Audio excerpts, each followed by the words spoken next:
ping the Discord real quick.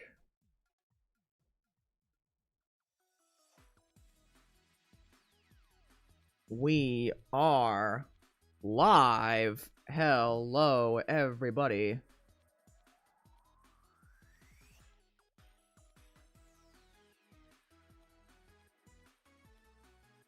I know. 2 Bounce Man streams in 1 week.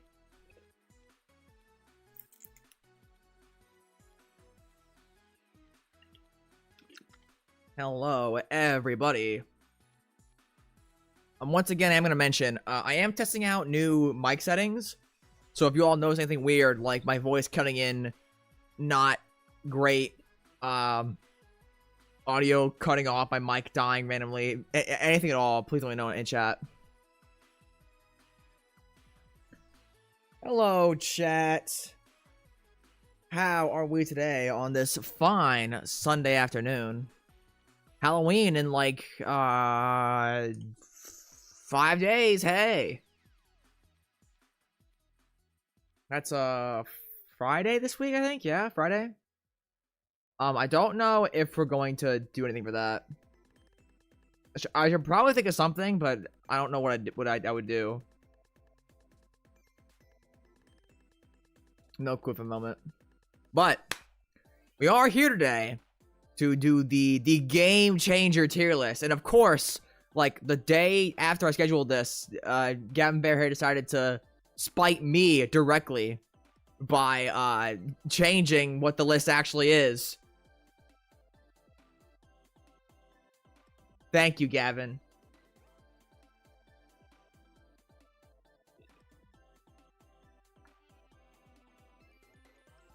So we'll probably do some funny bits about that. That'll probably be mildly entertaining.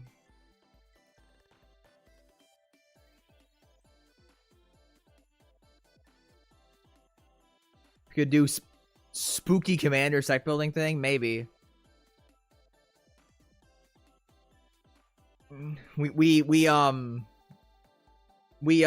So what I do, right, is I make my YouTube build scary decks, and what happens is that half of them just play like Armageddon effects.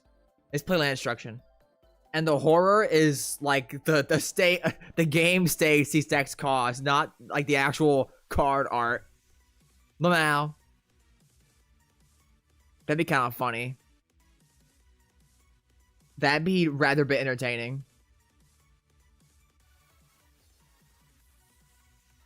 Scariest card seen in a game. Whirlfire. Ugh.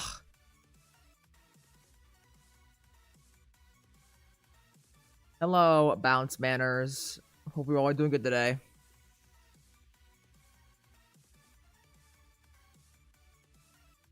Have y'all seen the new Pokemon game? Oh, it's garbage. Looks horrendous. Everything cool we did in the last Legends game? Yeah. Let's not do it again.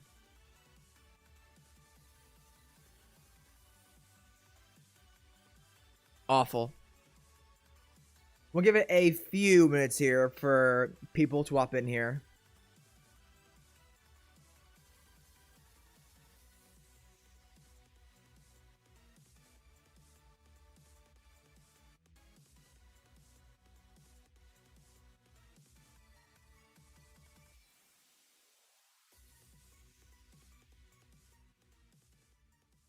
No way I'm paying $70. Yeah, you shouldn't.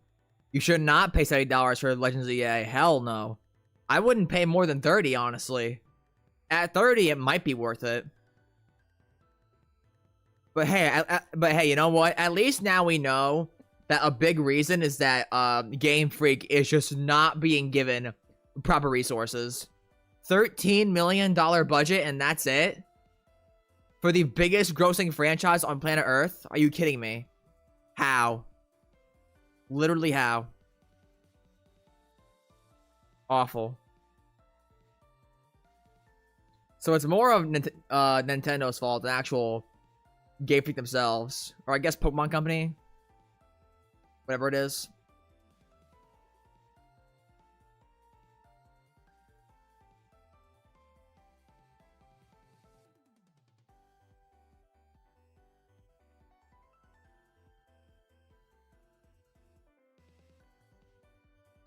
Actually, let me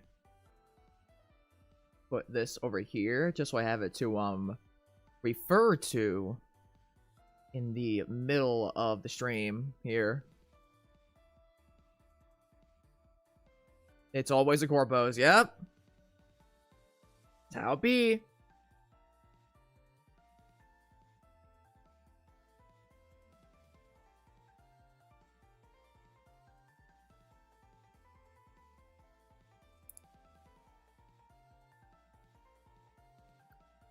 I can't wait for Black White remakes to get totally butchered by Game Freak not being good enough money.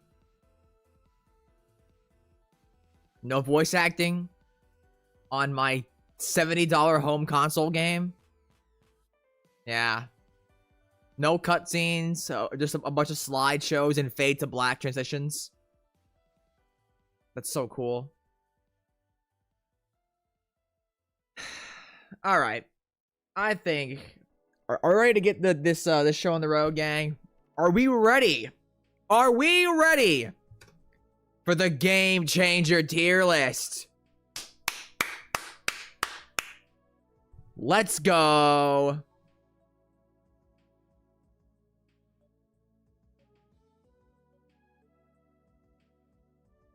Now, we have 5 tiers here for our Game Changers. First up, actually, no. Let me do that. So, might be wondering how I'm actually ranking these. I would say the best game changer, generally for your decks, is one that you can slot in any deck. You know, if you're in bracket 3, you only have 3 slots for these powerful cards. You want to make sure every slot counts. You don't want to spend a slot on a weird card that kind of doesn't do a whole lot for your deck. You know, you don't want to play a Mishra's Workshop in your non-artifact deck. That's pretty cringe.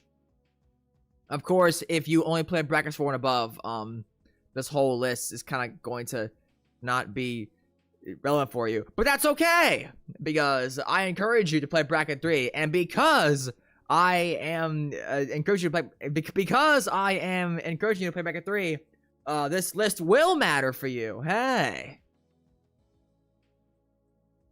So first up, we have 5 tiers here. First up, we have Cream of the Crop. It's the best in class. There is no deck you can possibly think of where you wouldn't want to play one of these game changers. It is the best in class. There's no, like, restriction for it. You can play it in pretty much any deck, and it'll do work. Next up, we have Prize Pig. Prize Pig tier is Cream of the Crop at worse. If I'm being honest, this actual tier might get cut off later. It's hard to imagine that there's some game changers that are the best in class, and then there are ones that are slightly worse, but we'll see what happens. And next up, we have Bracket Banishment. Because of the rules of some Commander brackets, running some of these game changers in your deck immediately makes it not valid for bracket 3. I'm pretty sure. Like, what is it? Where is it? Food Chain. You know, if you're playing, you know, Food Chain combo, and you're trying to combo off on turn 4 in bracket 3, Food Chain as a card itself is banished to bracket 4. Or your deck, rather, is banished to bracket 4 if you run that card. Or something like that. Okay, chat, I'm gonna be honest. I made this tier list. I made, like, the tier maker tier list, like, last week, so I kind of don't remember why I made some of these tiers. I actually don't remember what some of these are for. It's been too long.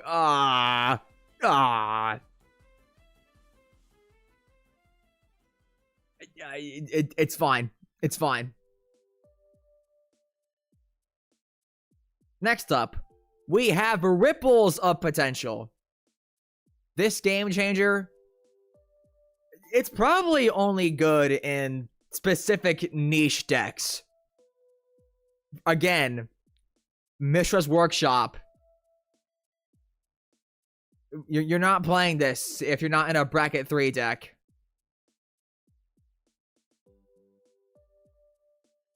It's a pretty niche game changer. It's a pretty niche game changer that you would need a pretty good reason to actually put in your deck. And finally, we have Bad Deal. Why on earth would you ever play this game changer when this other, better game changer exists? Don't play these, ever. You have better options. Now, I would say, with that out of the way, let's get on a tier list here. But I can't do that. Because literally, like, a day or two after I scheduled the stream for this tier list stream, Gavin Verhey came out and decided to take off, like, 10 cards from the game changer list. So now, there's not 5 tiers, but there's actually 6 tiers. Where do I put this one? I don't even know. I'm gonna put it, like, I guess below?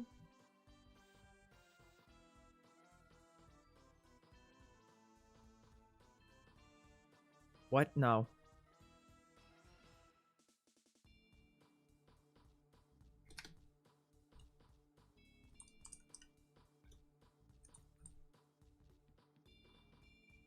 And finally, we have Freedom tier. Unbound from their game changer shackles, these cards are now free to roam this earth and cause chaos within bracket 1 and 2 games.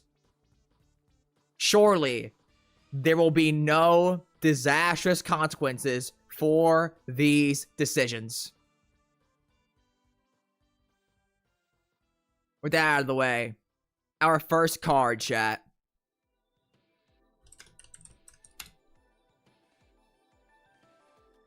Mana Vault. You know Mana Vault, right? 1 mana artifact. Mana Vault doesn't untap during your untap step. Beginning of your upkeep may pay 4 mana. If you do, untap this artifact. Beginning of your draw step, if this artifact is tapped, it deals 1 damage to you. Tap, add 3 colorless mana.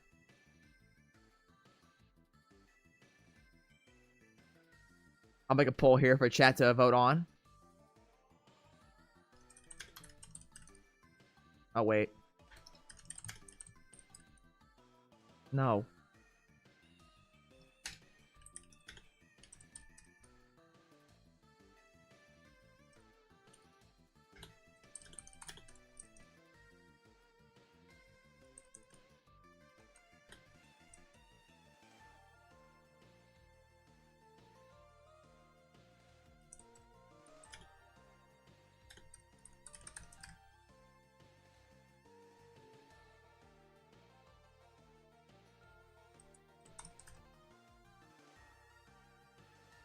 Poll is up for chat to vote on.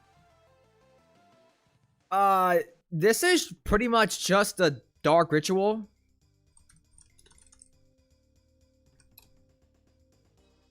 Mana Vault is pretty much just a Dark Ritual, to be honest. It nets you 2 if you want to tap it the turn you cast it.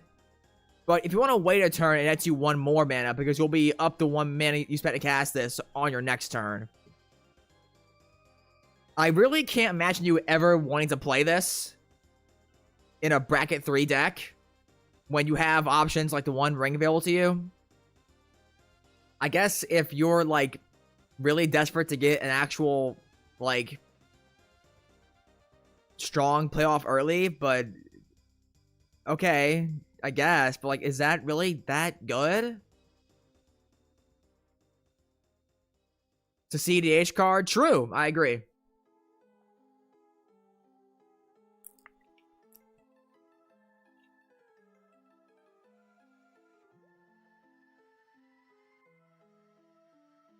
Like, I mean, if you only have 3 slots of game changers available to you, are you really picking Mana Vault? I don't think so.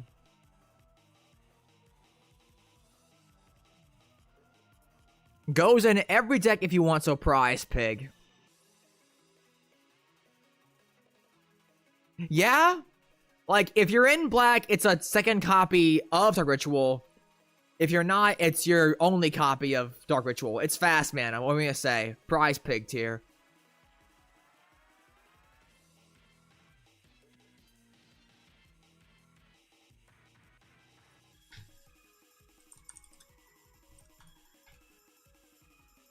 Next up, chat. Teferi's Protection. The best fog in the game.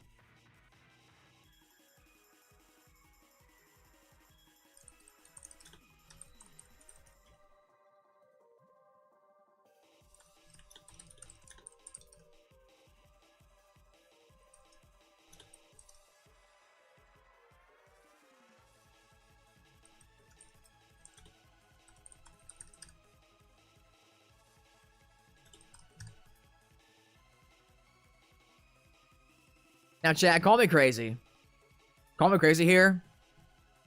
I actually think Teferi's Pro is super overrated. Am I washed for that? Am I washed for thinking Teferi's Pro is bad? Not bad, but just like not as good as people say it is. 2 and a white for an instant. 3 mana. Until your next turn, your life total can't change, and you gain protection from everything. All permanent to control phase out. Exile this card. So it's a fog that lasts an entire turn cycle. You gain protection from everything. Your life total can't change. And then your whole board essentially is treated as though it doesn't exist. So it can be, you know, a board save, a fog. It's a way to protect your stuff for an entire turn cycle. Farewell to Fairy might hold in the game. It's only in bracket 3 and 4, and that's the only time I see it. I agree.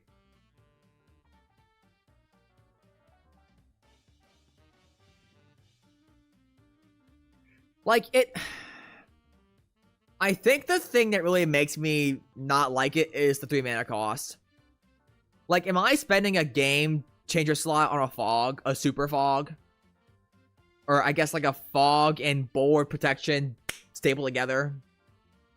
Like, I know it lasts more than one turn, I get that. It lasts a whole turn cycle, that's cool and all. But like, I don't... I don't think this effect is worth it for 3 mana. I know if I leave this in the video, I'm gonna get so many hate comments telling me that I'm washed, that I'm wrong for saying that. Remember to vote in the poll, chat.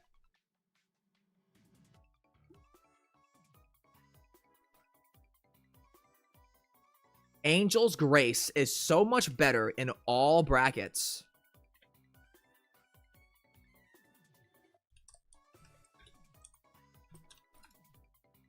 One white mana instant split second.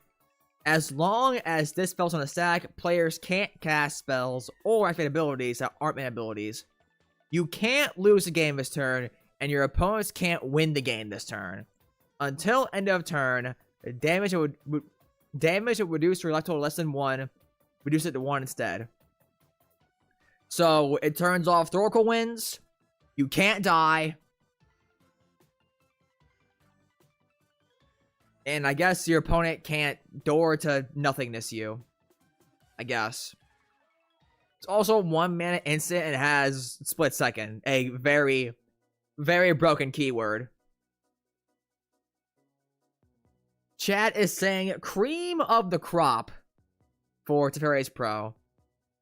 And yes, Grace is 1 mana versus 3, which I think is a much better deal. I think second alone is just a good, like, it makes it worth it in my opinion. I think Cause, oh, what's that? You want to interact with me? No, I don't think so. No, no, no. Naughty, naughty.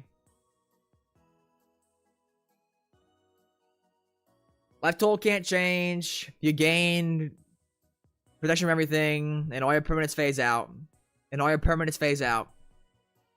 But you can't loop it because it exiled itself. If it was 2 mana, 100%. 100%. But dude, 3 mana for this is just like too much to me. I can't see it. I just can't, bro.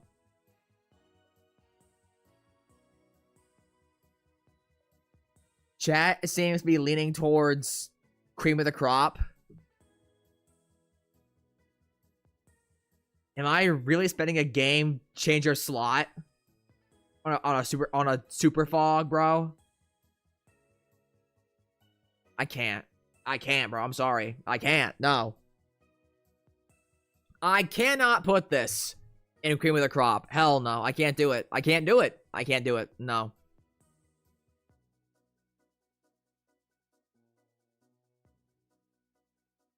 Illusion of choice mentioned.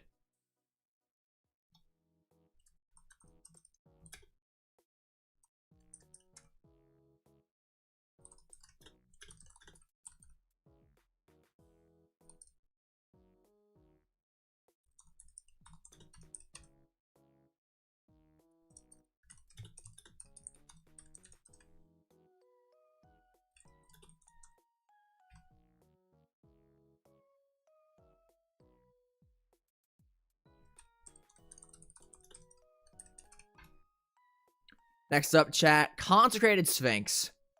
4 blue. 6 mana for a 4/6 flying Sphinx creature.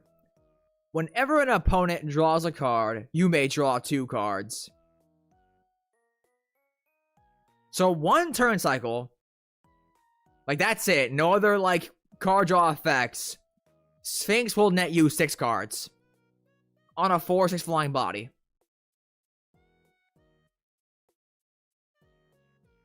Six mana, ew. In mono blue, 100%. Totally, I agree with you. All the way. But this thing...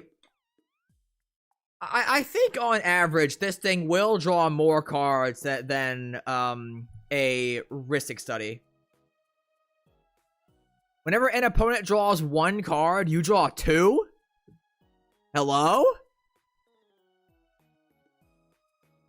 That's kind of nuts, bro. In Simic, this one of the best cards because mana doesn't matter. L green. Yep. Blue must suffer for the sins of green. As per usual. The suffering. It never ends. What is this printing?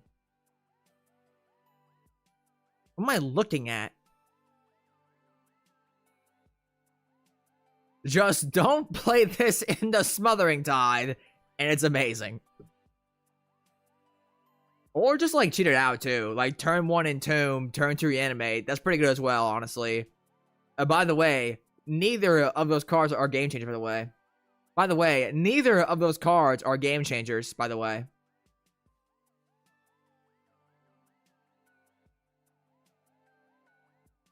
Great card, but it's a creature. A creature that draws 1 million cards. Chat is saying prize pig tier. I will say if your deck is kind of slow, it can be hard to actually stick Consecrated Sphinx onto the field. You're in mono blue. It's pretty hard to safely cast this. If you're in blue-white, it's probably hard to cast as well. Blue-red, you can probably, like, ritual it out, maybe. Use your treasure stuff. Blue-green, it's, like, stupid easy. Like, I think there are some decks you can't turn it off. Okay, why would I? Why would I ever do that?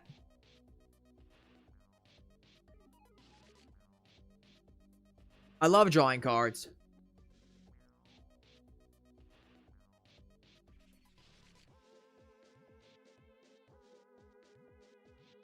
I think there are some decks where it can be kind of hard to actually make this thing stick. So for that reason, I'll put it in prize pig tier.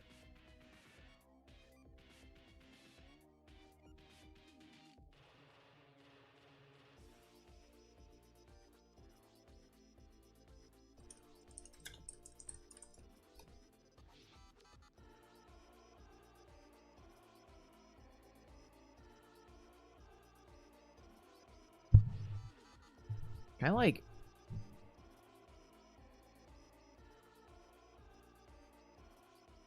There we go. That's a little better.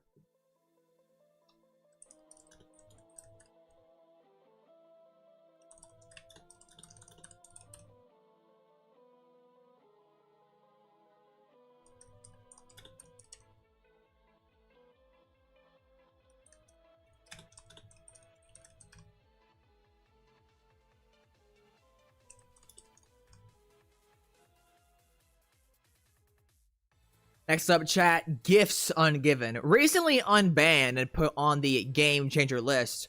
3 in a blue, 4-minute instant. Search your library for up to 4 cards with different names and reveal them. Target opponent chooses 2 of those cards. Put the chosen cards into your graveyard and the rest into your hand. Then shuffle. The instant speed makes this thing really strong. If it was sorcery speed, it'd be like just really good. I think the instant speed is what really puts it over the top.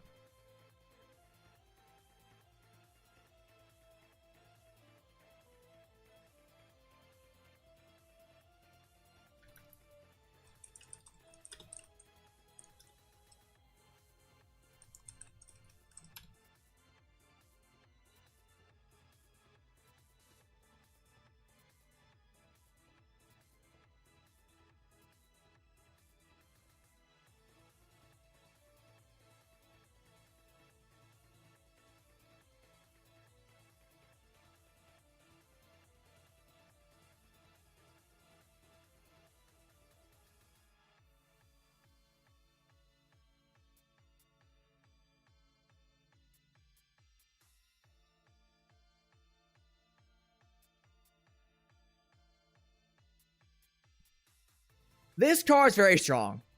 I don't think it's the way to say that. It tutors for... It is 2 Entombs and 2 Demonic Tutors stapled together on 1 instant speed 4-drop. It is so good, and also somehow it's only $6, and the signature spellbook one is $3? What? What is going on here? Why is it not more expensive? Rather a bit strange. Honestly, it's kind of banished to 4 and higher because for infinites. True. One of the things that was highlighted in brackets, for bracket 3 was no intentional early game 2-card infinite combos. However,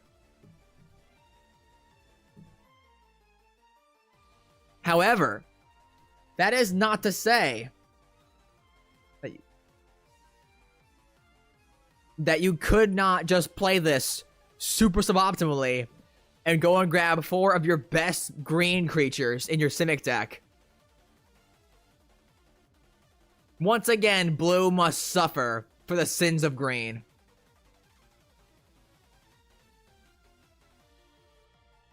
But no, this card is nuts. This card is insane. It's...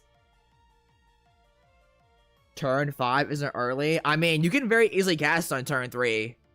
Like, turn 2 ramp, turn 3 pass, on their end step, just play this.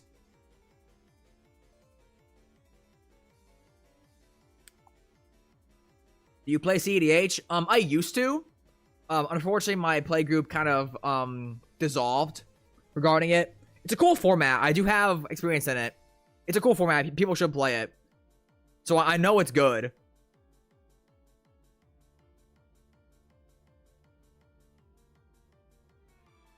And I do know that this has like made a lot of decks better.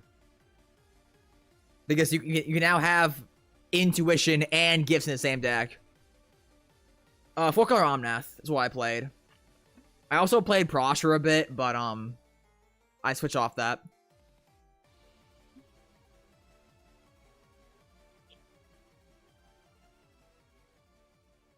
I ran the Intuition line of Breach, Savine's Wreck, and Spellseeker. And Ephemerate.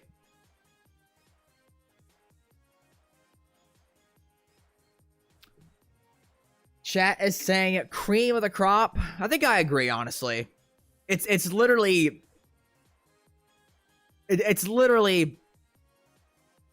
2 Entombs and 2 Demonic Tutors stapled together on one card. Oh no. Your opponent chooses 2 cards? So you get the worst 2 cards of those? Oh no. Surely there's no way to play around this. Cream of the crop tier. If you're in blue, you can pretty safely just throw us in there and it'll do work.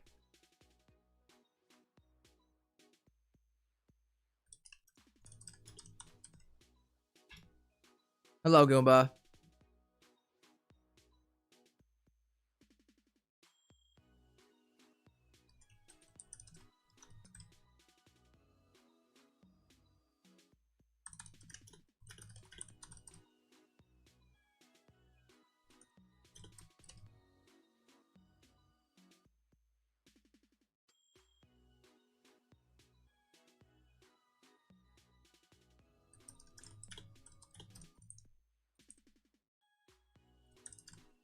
Making a poll, chat. Hang on.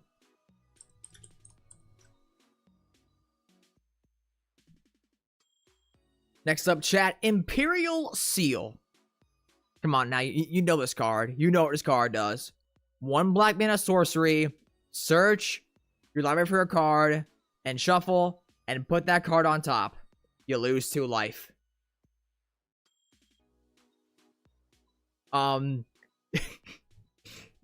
Strictly worse Vampiric Tutor. Vampiric Tutor is an instant and not a sorcery at half the price. This is 60. Imperial Seal is almost 130.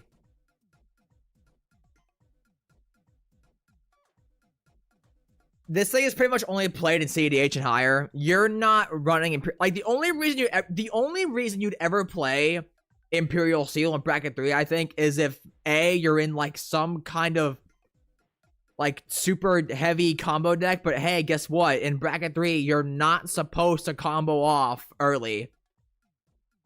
So just play a slightly less efficient tutor and save yourself the game changer slot.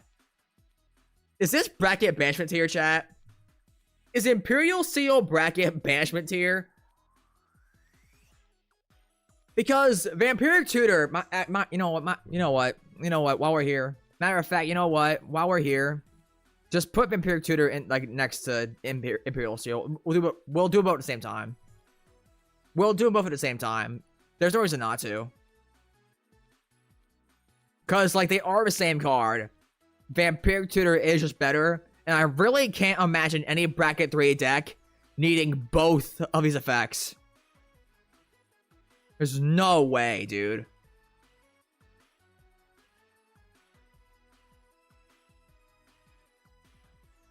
So you know what? I'll do this. Because bracket 3 specifies you are not supposed to combo off between turns 1 through 6. And Imperial Seal is pretty much only played in super competitive, like, combo-centric decks that are trying to combo off as fast as possible. I'm going to say Imperial Seal gets placed in bracket banishment tier. Banished. And Vampiric Tutor, come on. Come on now. It is literally, like, the best black tutor in the game, besides maybe Demonic Tutor. Cream of the crop. Cream of the crop.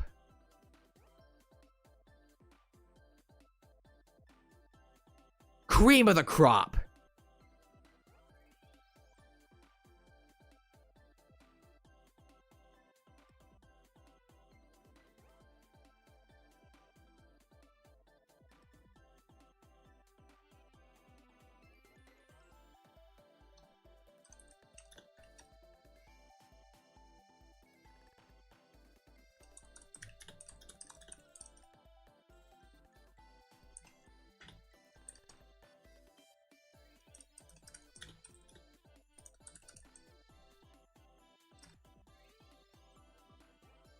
I think loot should be a game.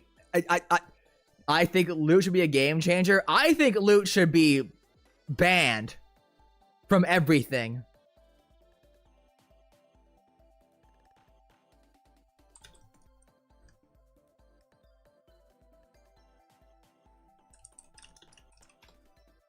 Next up, chat, Chrome Mox.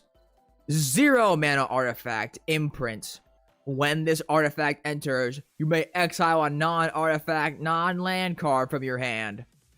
Tap, add 1 mana of any of the exile card's colors.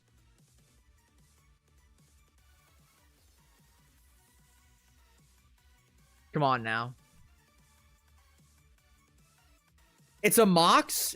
It is absolutely the best of the modern day Moxes. The only restriction is you need to exile a non-artifact, non-land card from your hand. Which I'm pretty sure every deck has, minus, like, colorless decks. Like, if you're not playing Kozilek, you can run this. But I question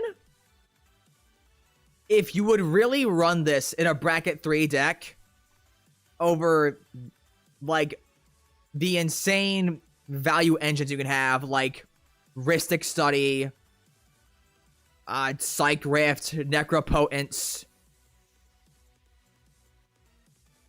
Because, chat, the thing is, Moxes are really good early game, but fall off super hard late game. They're kind of just land drops beyond turn 4 most of the time.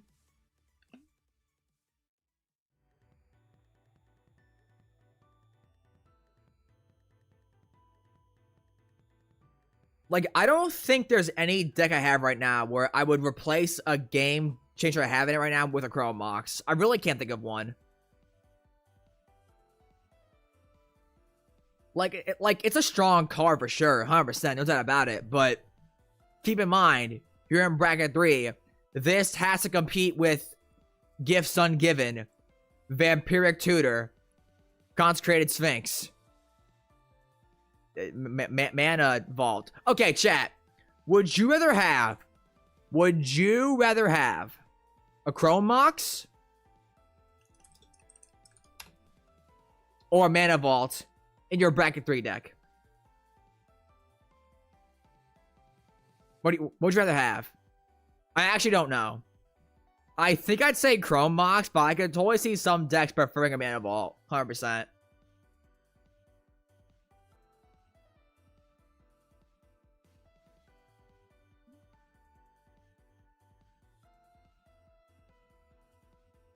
Because Mana Vault is absolutely more explosive. But Mox is a better late game potential. Both, okay? You got me. Fair. Valid.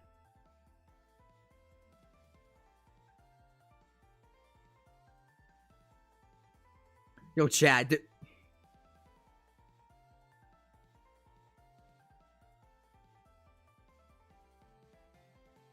In bracket 3, bro?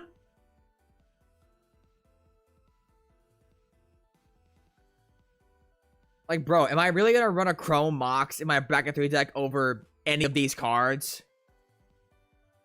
There's no way. Right? Like, yes, it's insane in turns 1 to 3, but if I top deck it in turn 6, I'm, like, super upset, right?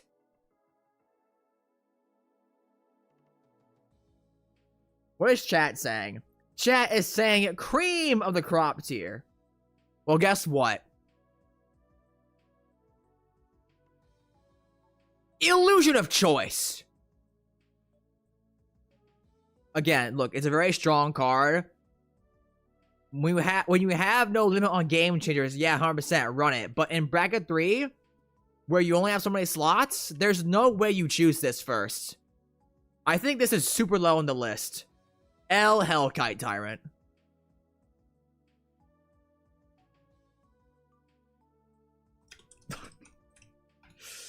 Oh, this one's funny.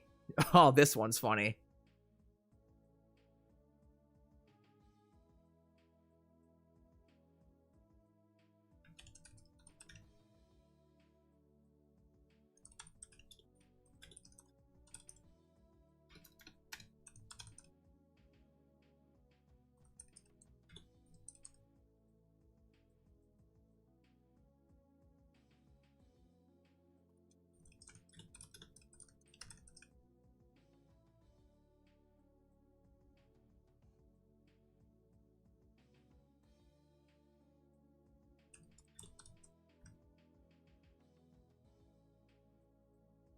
Next up, chat, Ad Nauseam.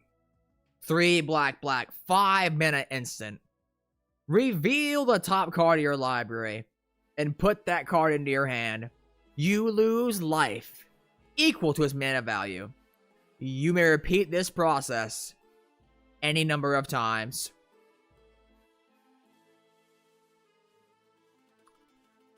The best card draw spell in the game, but your deck does have to be very, very highly, extremely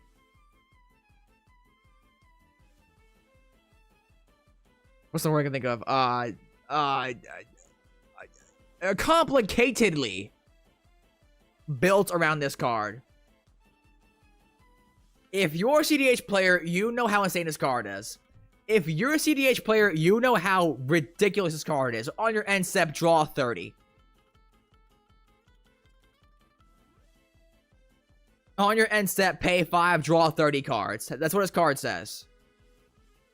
It is insane, dude. But bad for bracket 3? Think I agree.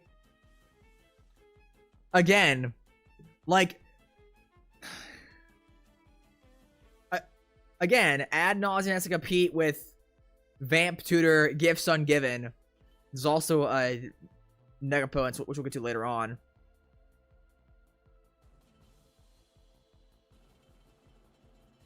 You do have to build very heavily around it for it to be good. I'm not sure if you even can run this, like, fairly in a bracket 3 deck. I don't know what you would do. Are you playing, like, Lurrus 2-drop Tribal or 2-drop Kindred? And you run this because it actually works in that deck? It's better than Gifts Ungiven. In bracket 3, I'm not sure about that. That's kind of, that's a hot take. I don't need to build around gifts. I do need to build around this.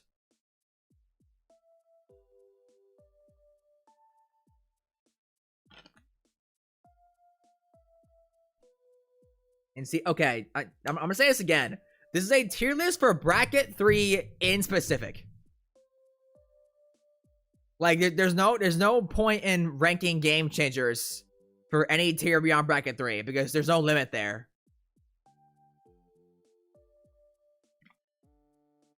There's no like dynamic between these cards beyond bracket 3. So there's no point in ranking them in that regard. This list is specifically ranking Game Changers in the context of bracket 3. Because that's the only place where these cards actually have a somewhat interesting deck building dynamic.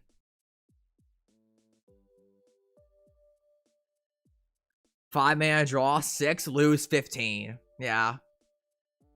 In bracket 3, flip 2 6-drops. Cool, take 12. Flip my Eldrazi. Oh, take 10.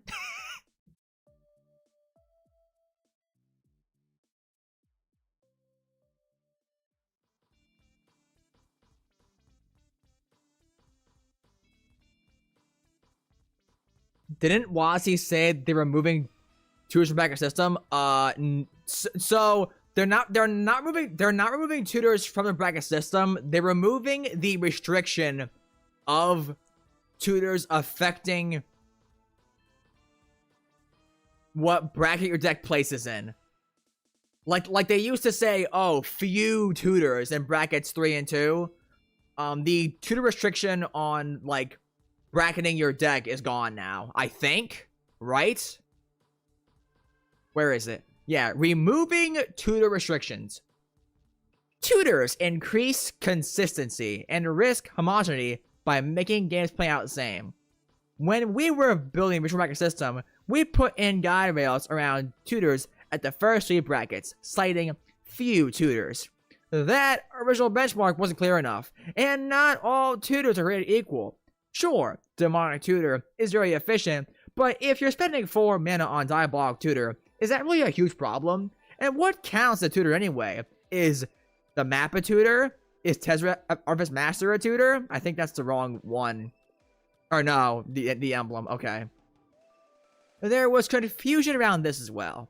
So, after much discussion, the avenue we like to take is to remove the tutor restrictions from commander packs entirely and rely on game changers to catch the most efficient tutors.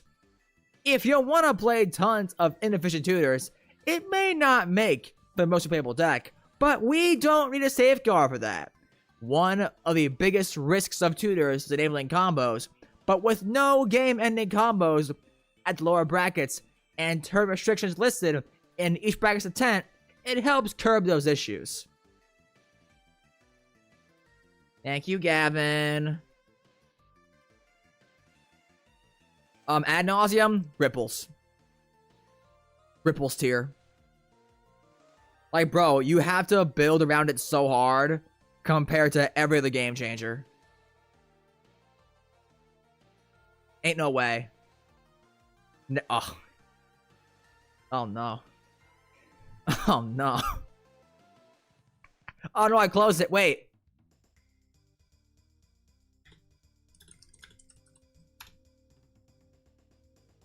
What are we doing, bro?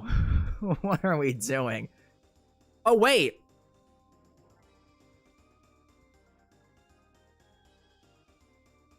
Oh, wait.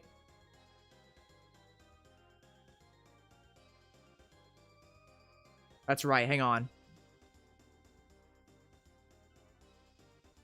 Next up, chat. Sway of the Stars. 8 blue. 10 mana for a sorcery. Each player shuffles their hand, graveyard, and all permanents they own into their library. Then draw 7 cards. Each player's life total becomes 7. Worldfire in blue and infinitely worse. But hey, I guess Gavin Verhey realized that because it came off the game changer list, baby. Freedom tier. Have fun in brackets 1 and 2, Sway of the Stars. Freed from your shackles at last.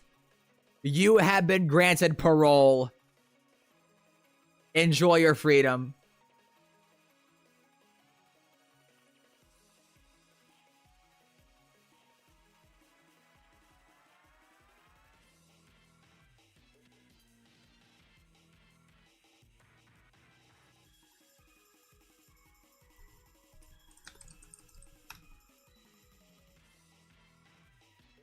Next up, chat, Aura Shards.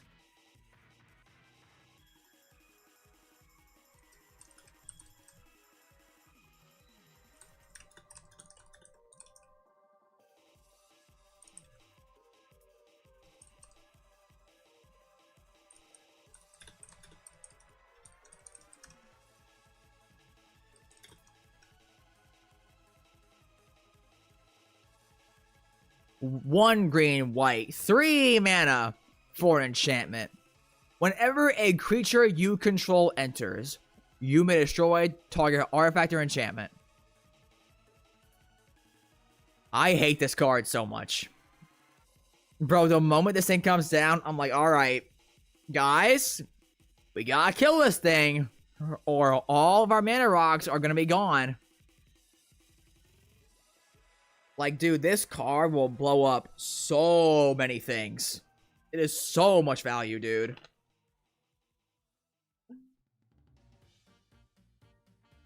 This is only good in CDH. That's just wrong. That's just wrong.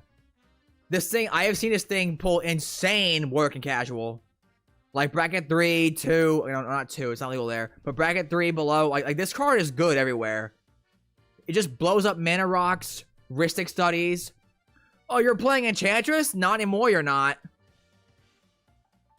I play Avenger of Zendikar. Your whole board is gone.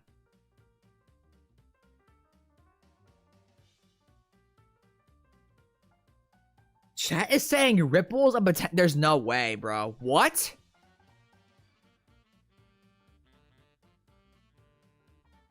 It can even bloods up itself. Hey! It is a May trigger, so you don't have to do it.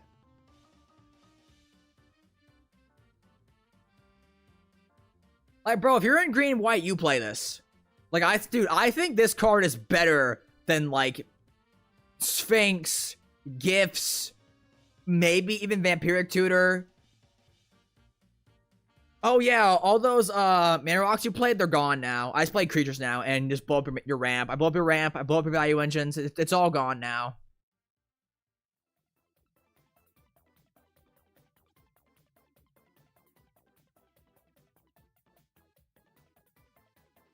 It is insane, dude. The card is so nuts. I'm saying cream of the crop tier. Oh, what's that? Chat voted for Ripples of Potential? Oh, I don't care. Illusion of Choice mentioned.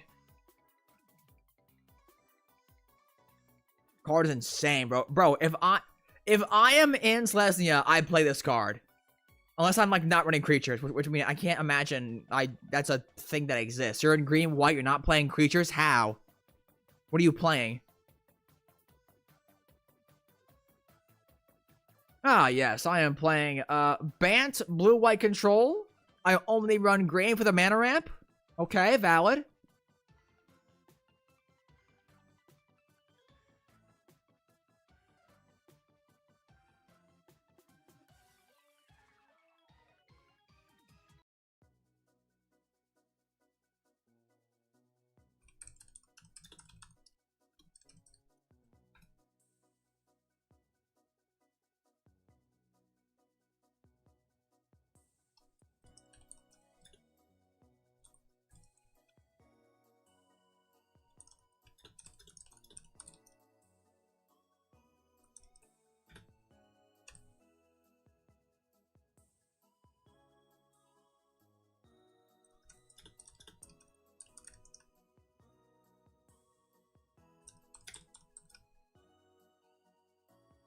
Next up, chat, Mishra's Workshop. A land. Uh-oh. Tap. Add 3 colorless mana. But you can spend this mana only to cast artifact spells. Not that activate abilities of artifacts. Only cast. Card went insane in Golos. But not anymore. Because he's banned. Like, honestly, even in artifact decks, it can be kind of hard to make this card good. Like, if you're playing Breya, you can't use this to actually cast Breya. You can't use this on Breya's abilities. You can only use it to cast artifact spells. I mean, you can power out a God Pharaoh statue, I guess. In an artifact deck, it's good. But otherwise...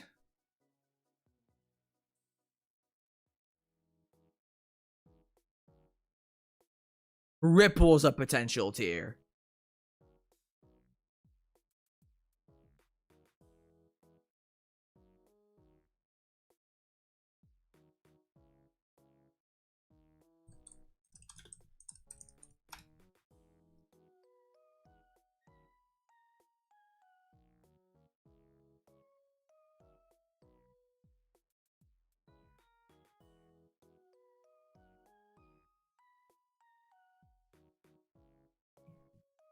Actually, you know what? No. Do him later. Hang on, no, not him yet. No. Hang on. There's a reason, I promise.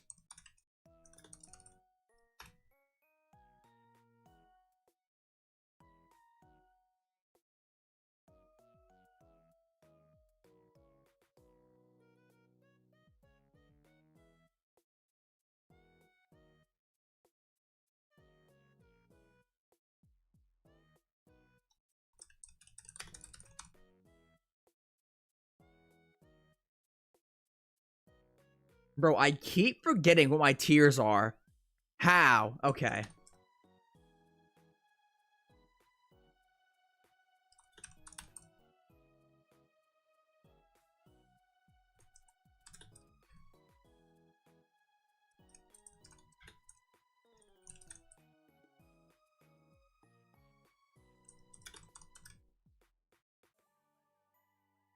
Alright, chat.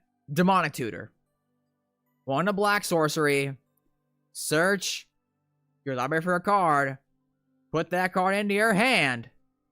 And then shuffle.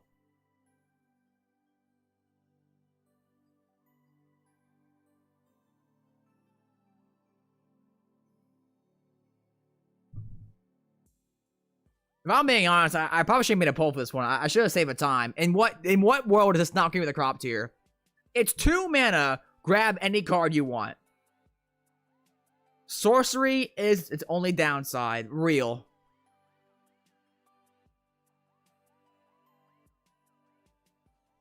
Two mana, grab any card you want. It's the best tutor. Besides, maybe Imperial Tutor. Just counter it? Hey, you know what? You actually can counter this with a good card.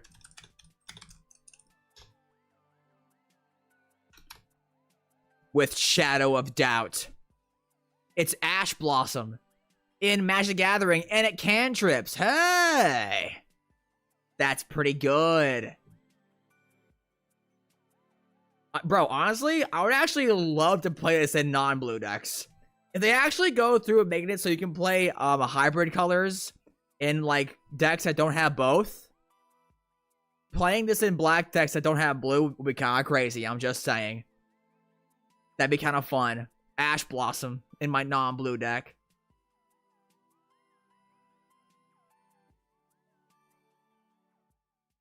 That'll be gas in black though. True.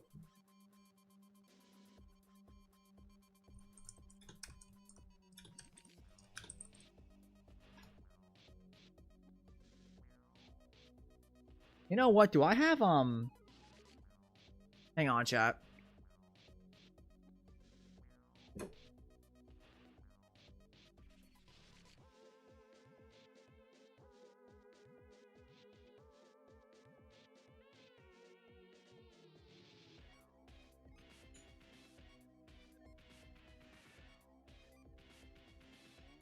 I'm back. I had to grab something.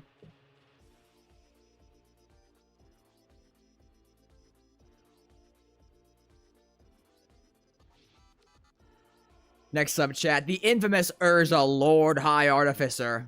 2 blue for a 1/4 legendary human artificer creature.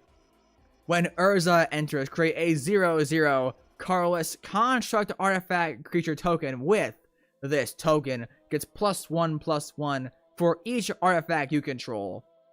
Tap and untap artifact you control. Add blue. It's pretty good. Pay 5 to make mana.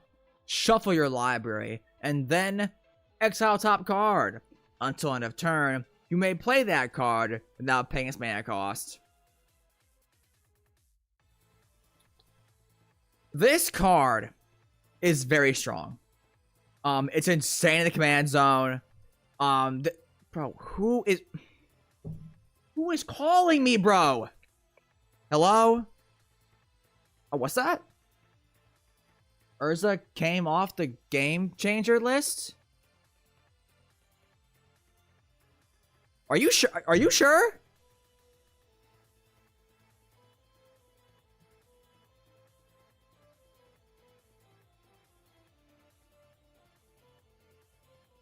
Legends that are just powerful commanders. The easiest thing is to opt out. The easiest thing to opt out of is someone's commander. If someone says, I want to play Yuriko, you know exactly what that means, and it's easy to prompt a conversation. If something is also wildly powerful in 9/9, or simply unfun all around, we're fine leaving it on the list. But power alone isn't a reason to list it as a game changer.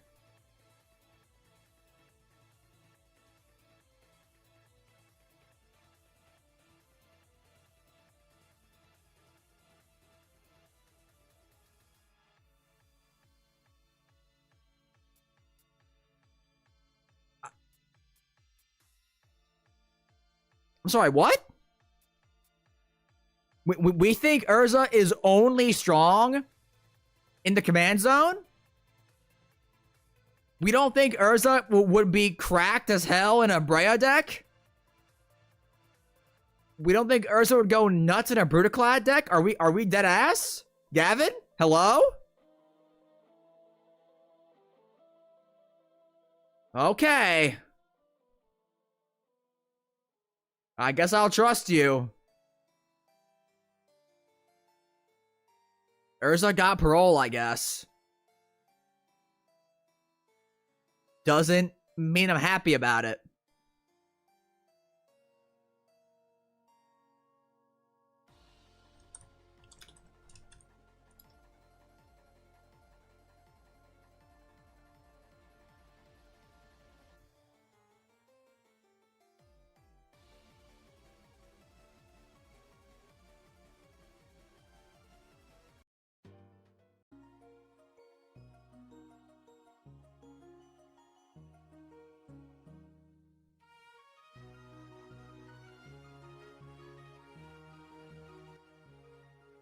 Next up, chat. Grand Arbiter Augustin the Fourth.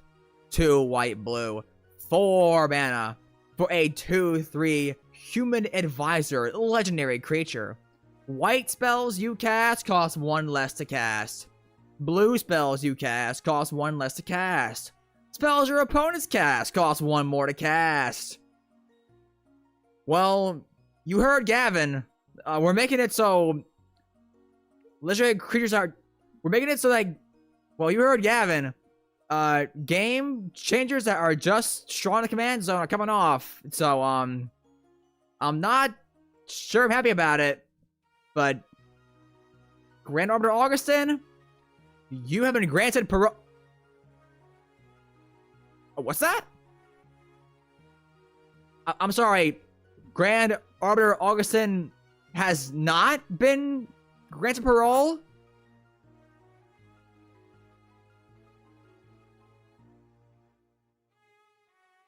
So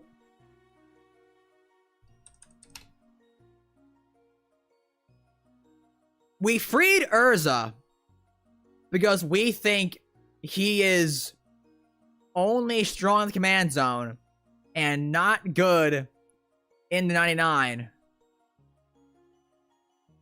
But we didn't free Grand Arbiter Augustin because we think he's actually strong in the 99, unlike Urza.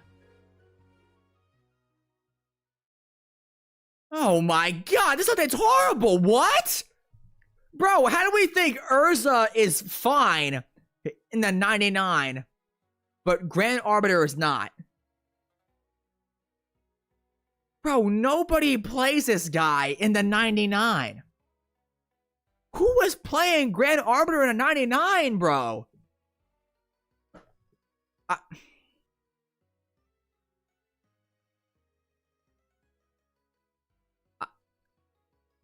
Okay. Sure, I guess.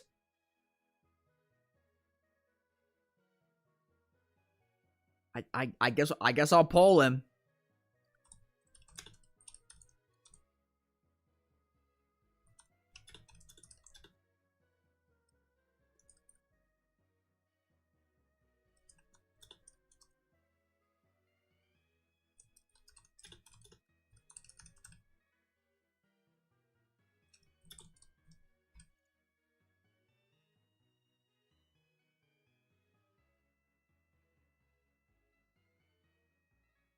He's in my Urtai deck. Okay, what do you... No, you're lying, YouTube. That's just not true. My bitrate is fine.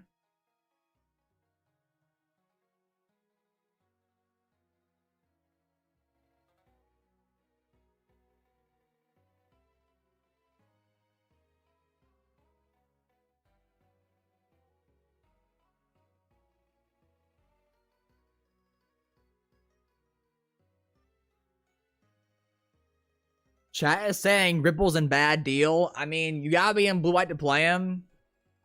He does make your stuff cost less, and your opponent's stuff cost more. He's a big tempo swing if he sticks.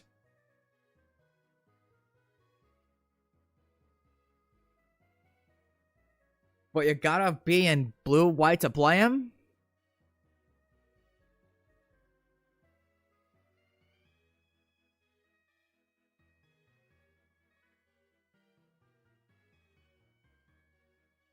I actually don't know where I put him. I feel like I've never seen anyone run Grin Arbiter in the 99. But it's never not good. Okay. Okay, so the metrics is... Okay, so this list is ranking these cards specifically in the context of Bracket 3. Now, which game changers are most generically worth playing in Bracket 3? Because, you know, you can only run 3 there. You know, it would be silly to rank these in terms of Bracket 4 and beyond where there's no limit on game changers. I mean, you do get Propaganda and Ghost Prison with the colors, true. I'll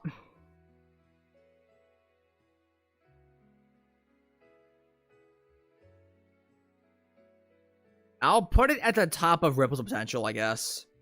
If it lets me, thank you. I've never ran this guy in my 99, but maybe I gotta find a chance to do so. Very strange.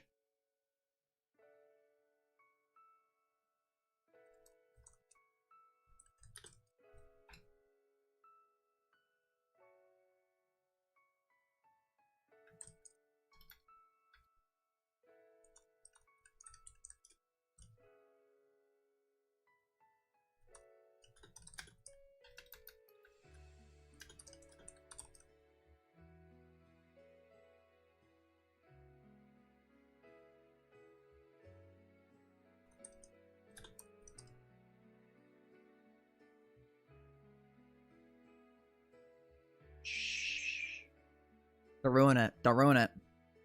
Bro, I keep forgetting my own tier names. How? Thank you. Myself.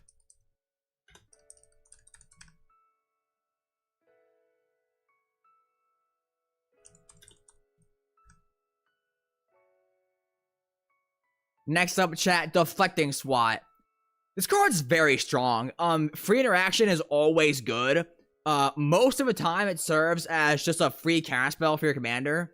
Now, if someone tries to kill your most important card in your deck, your commander, you say, hey, not only am I going to essentially counter it, I'm also going to turn your removal against you and kill your commander with a card you spent for 0 mana, with the only restriction being I need to have my commander on the field. This is a very strong card, and I can see why it's a game changer. It is the closest thing Red probably has to a free counter spell, so it makes a lot of sense that it is on the game changer list. Oh, what's that? I'm sorry, they actually removed this from the game changer list?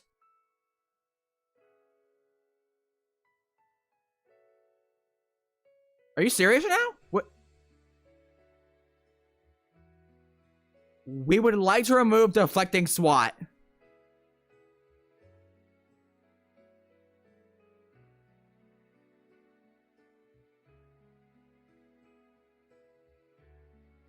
Oh my god, this update's horrible. What? Is Force of Will still a game changer? It is, right? Am I crazy?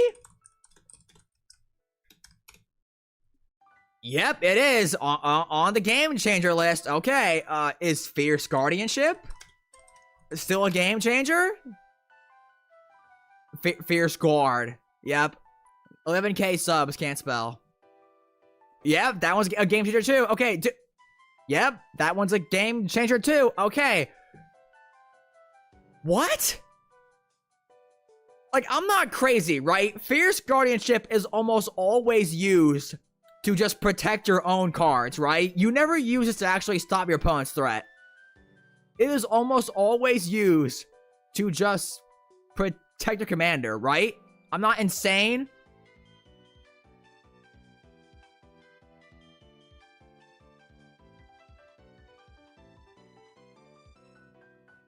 Okay, I guess. Yep. Deflecting SWAT. You've been granted parole. But I'm not happy about it. Blue can't have it, because then they'd have too many free counter spells. Aye.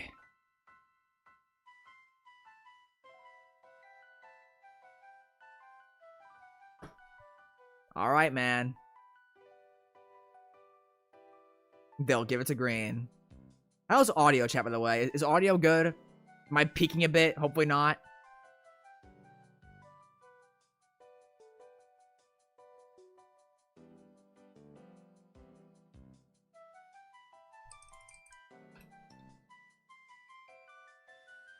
Muted. Don't say that. I see it on the OBS monitoring.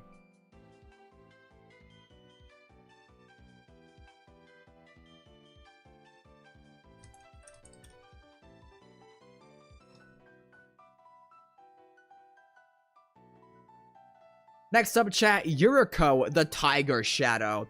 1 blue, black, prairie, 1/3, legendary human ninja creature with Commander Ninjutsu. For a blue and a black, you can return an unblocked attacker you control to your hand, and put this card onto the battlefield from your hand or the command zone, tap and attacking.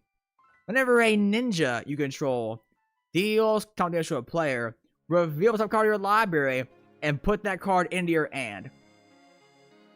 Each opponent loses life equal to... Bro, who is calling me? Hello? Oh, what's that? Yuriko got parole?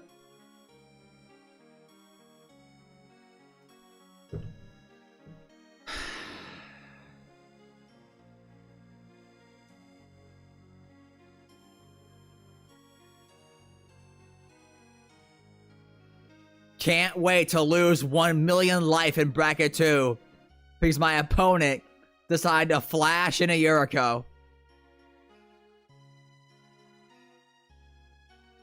For 2 mana.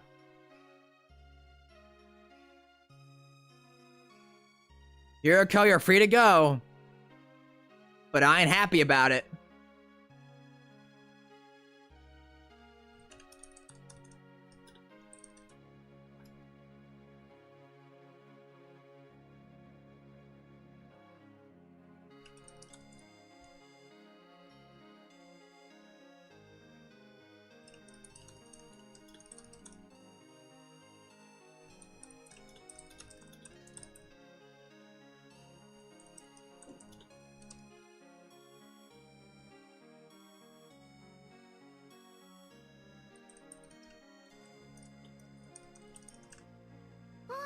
Oh 1 million squirrels! Uni with the $5 donation. Thank you very much. I do love some money.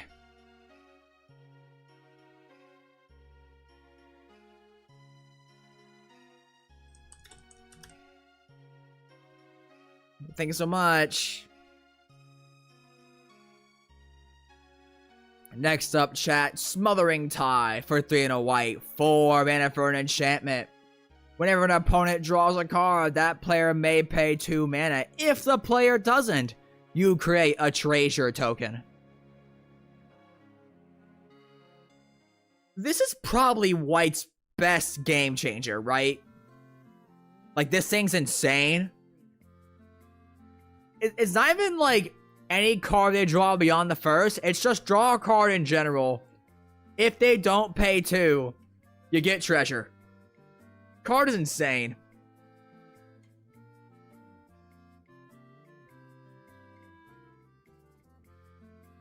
Chat is saying cream of the crop.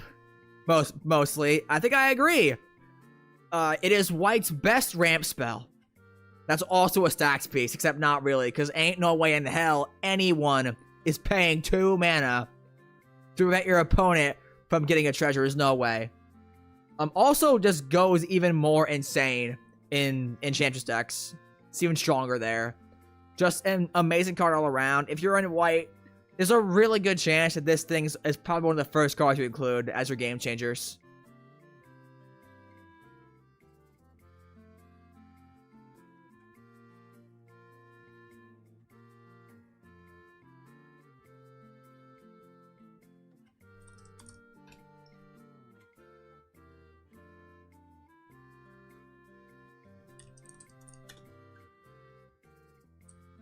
Yeah, paying for it actually makes it worse for you. Real, 100%. You can't win against Smothering Tithe.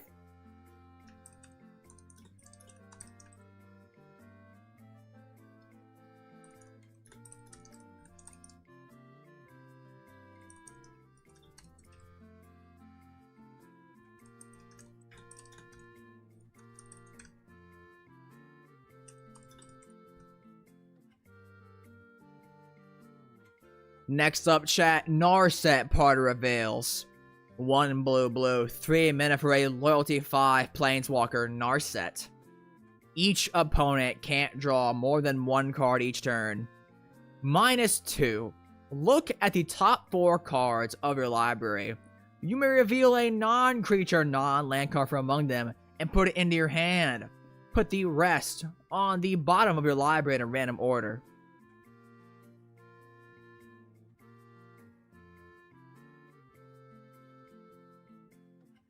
Bro, I'm gonna be so real. So, you know what? Since we're here, we might as well do all these at once. If I can find them. Where is it? Notion Thief.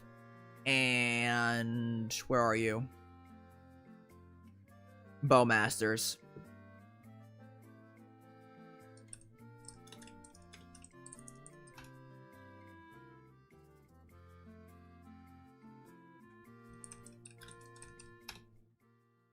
As 11k subs, can't spell. Awesome.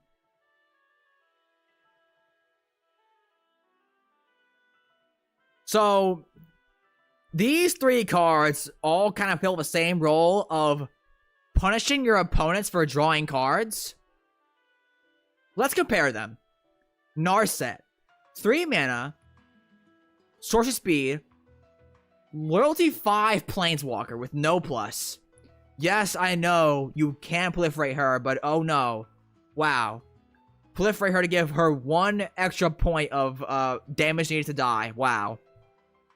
But notably, she herself is a pretty decent card draw spell. You get to essentially... what is it? You get to Impulse, the card Impulse, for a non-creature, non-land card. Twice over the course of 2 turns. Assuming she survives that long. Which, by the way, she's a Planeswalker. She -2s immediately. And all it takes is 3 damage to kill her. So removing her is very easy. Unless your opponent is playing, like, Planeswalker Kindred. And is just casting a Wrath every turn. Oh, turn 1, you know, I cast her, I Damnation. Next turn, Wrath of God. Next turn, Toxic Deluge. Like, it's very easy to get her off the field, I think, if your opponent isn't super hard built on trying to protect her. Next is Orcish Bowmasters, 1 black, 2 mana flash. When Orcish Bowmasters enters, and whenever an opponent draws a card except the first one they draw in each of their draw steps, this creature deals 1 damage to any target and then amass Orcs 1. Meaning you get a Orc army and put a +1/+1 counter on it. So, less mana, instant speed, can just ping your opponents or their board to death, and then they get a pretty just big vanilla creature off your opponent's drawing cards. And then there's Notion Thief. 2 blue-black, 4 mana with flash. If an opponent would draw a card, except the first one they draw in each of their draw steps, instead that player skips that draw and you draw a card. Notably, these 2 are creatures. Narset is not.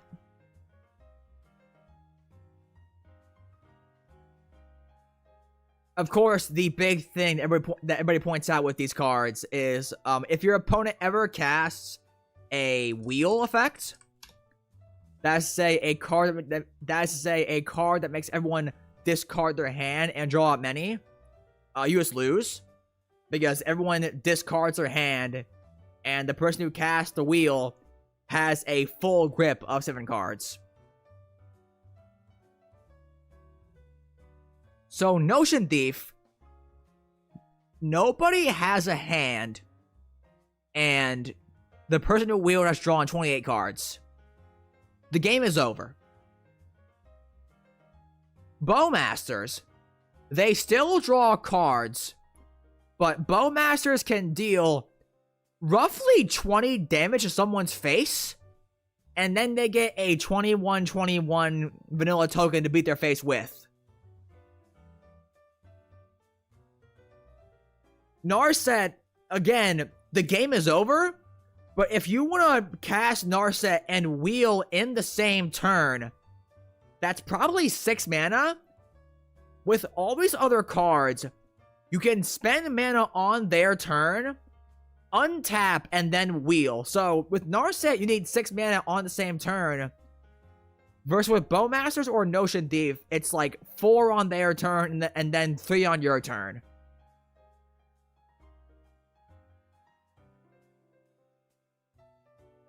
You just ping what? You can just ping. You can also just ping Narset.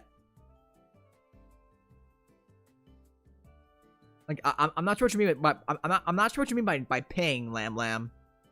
I mean, they all die to Lightning Bolt. All of them do. Unless an Narset player doesn't -2 for some reason, which I can't imagine they do.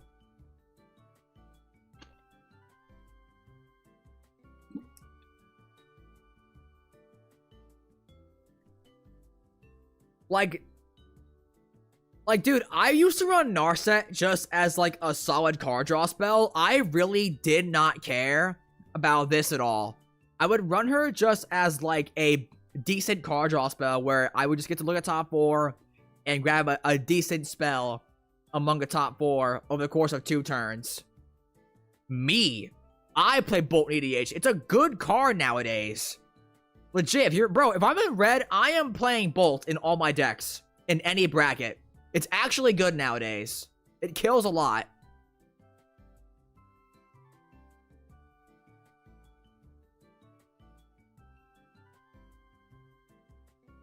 Like, I really don't think Narset is on the same tier as Bowmasters and Notion Thief, dude. I really don't. I just don't see it. I really do not see it. Like, these have flash. Narset does not. Narset can literally be attacked to be killed. These two cannot. It is harder to pull the wheel combo off with Narset than it is with Bowmasters and Notion Thief. And also, Bowmasters, I think, creates the like, toxic dynamic of, like, you're not supposed to kill one player. You're supposed to spread damage. But, like, the optimal play is to absolutely just ping someone's face for 21 damage and kill them. Which I think in some ways is arguably worse and less fun than Hull Breacher was. If they wheel with Hull Breacher out, you could at least be like, okay, the game's over, concede. You can at least do that. With Bowmasters, someone just dies and sits there with sad puppy eyes for an hour. Notion Thief is Hull Breacher, but 1 more mana, and you need to be in blue-black to play it. Like, bro, Narset could 100% come off. Like, I used to be a hard believer in running this card just as, like, a solid card draw spell. I didn't care about the, you know, the card draw deny effect. I don't play her now. Narset as a game changer does not feel worth it, in my opinion. Bad deal tier.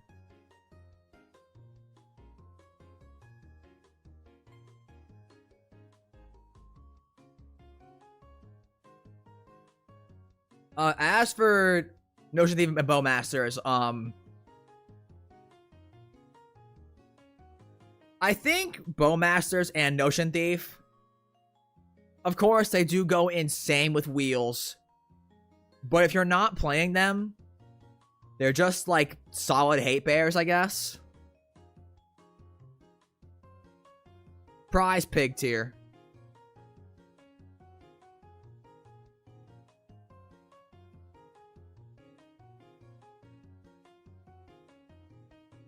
prize pig tier. I think, anyways. Like, actually, you know what? I'll pull these two as like together. I'll let chat decide.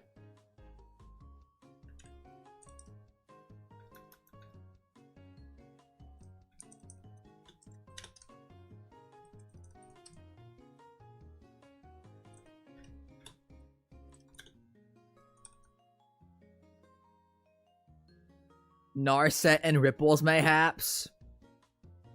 Maybe.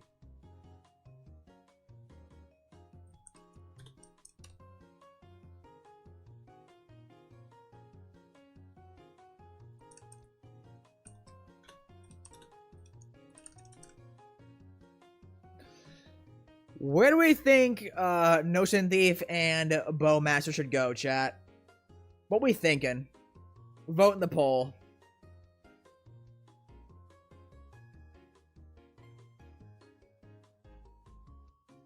Ooh. Up.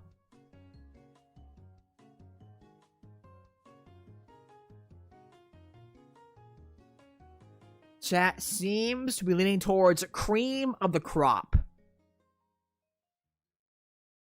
I guess to be fair, Notion Thief is a very good way to stick it to those green players, right? Yeah. And Bowmasters at instant speed. I'm gonna pay 5 mana and draw 12 cards off my Ghalta Primal Hunger. Wrong! The Bowmasters are coming. You know what? I'm convinced. Cream of the crop tier. I love creaming.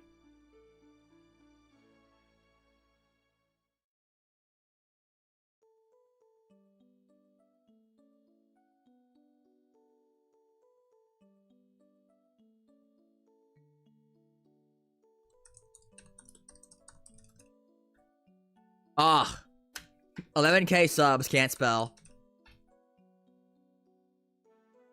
Next up, chat, Fierce Guardianship. Come on. I don't gotta pull this, right? This is cream tier. It's literally a free counterspell where the only restriction is having your commander out. Wow. I guess you can't run it if you're playing Toxrill. I guess.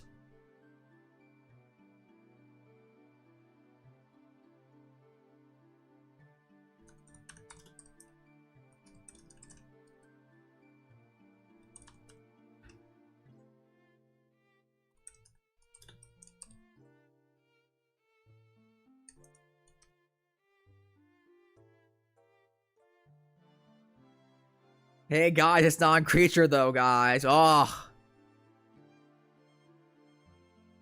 Like, this thing is... Dude, this thing's so annoying. This thing is so stupid. That one vampire dude. Astarion? From Baldur's Gate 3? Chat is overwhelmingly saying cream tier. I agree. So easy to... Dude, it's so easy to make this work. Like, you are running this unless you're playing, like, Lorthos the Tidemaker as your commander. And even then, it's still a maybe. Like, come on. Shut your bitch ass up, Nightbot.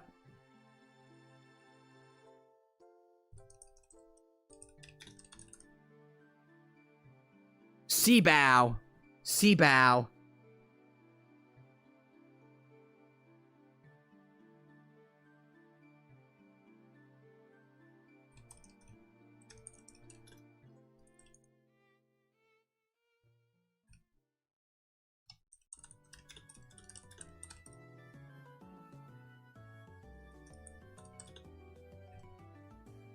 With 3 mana counter spell.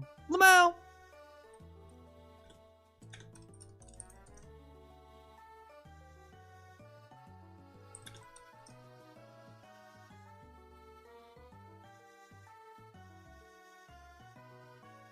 Next up, Chad, Opposition Agent, 2 and a black, 3 mana for a 3/2 human rogue creature.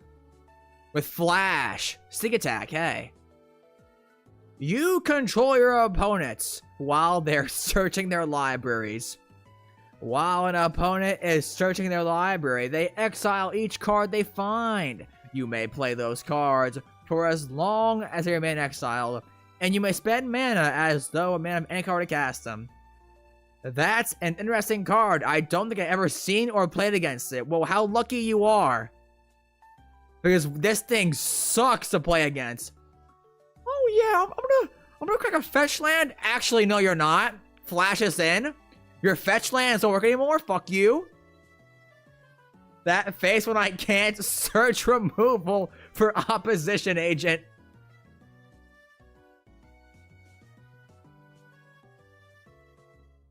I'm a dirty white player and would rather play Mind Sensor and not have the GC point.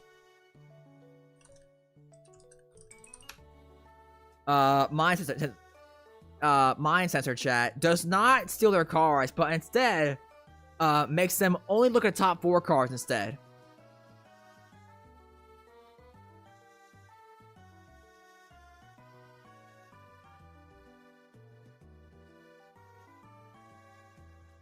Chat seems to be leaning towards Prize Pig for Op Agent.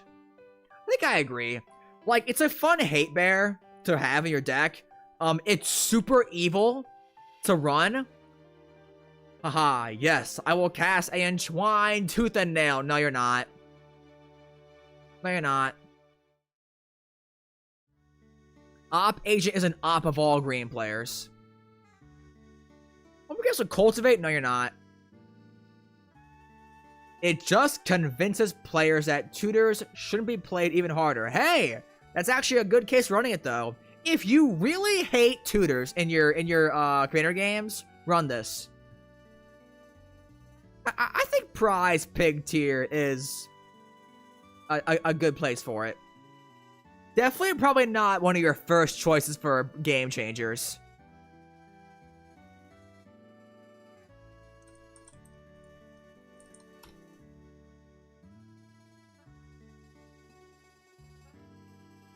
Next up, chat, Expropriate.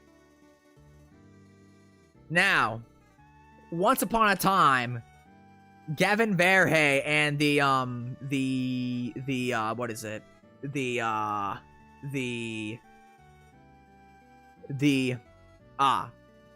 Now, chat, once upon a time, the Commander format panel believed that blue was not allowed to play actual finishers. You wanna play a finisher in your blue deck? Well, you better get ready to pay 8 mana to hard cast.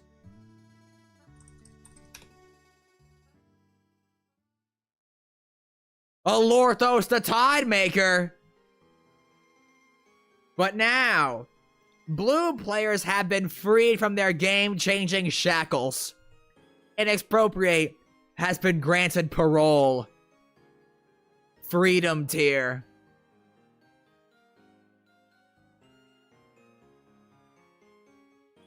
Freedom motif mentioned.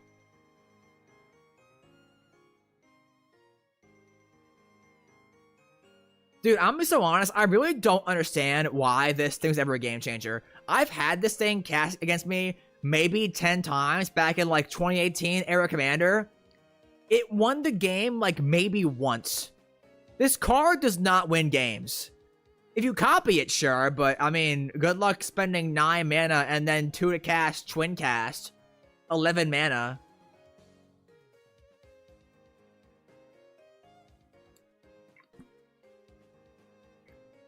It's literally 9 mana. It should change games. Agreed.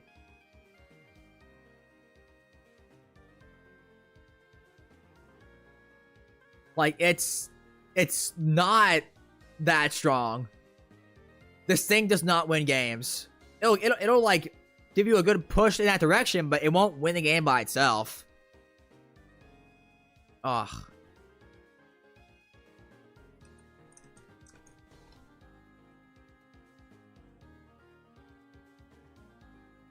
Next up, chat, Vorinclex Voice of Hunger. 6 green, 8 mana for a 7/6 Tramplay Phyrexian Praetor creature, legendary.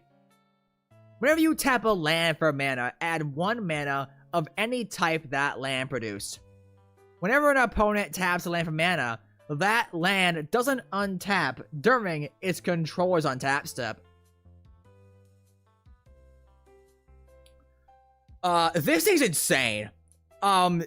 So mana doublers in green are usually on enchantments, which green can't really actually tutor for consistently.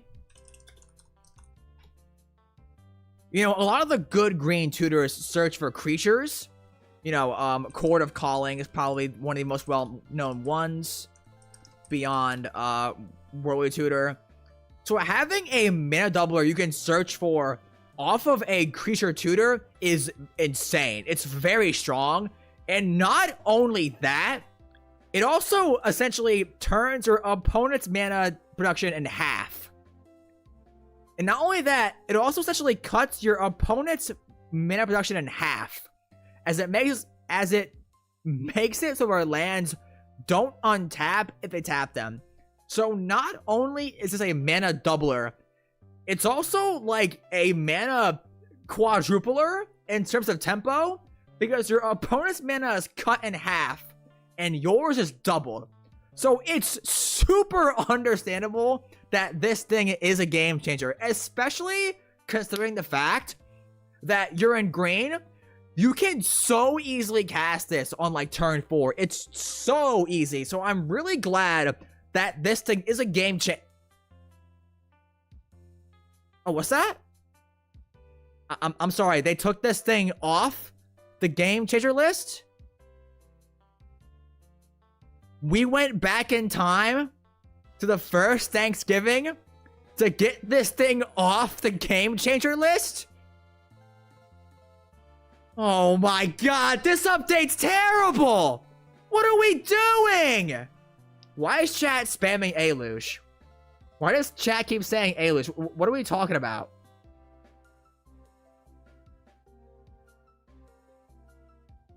Oh my god, dude.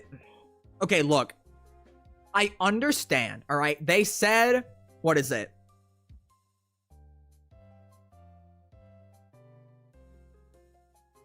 If you're spending tons of mana on something in Commander, it's going to be strong. We want to keep the focus on cards that can change the game in the earlier turns, where it can be most frustrating to have somebody run away with the game before people have been able to develop.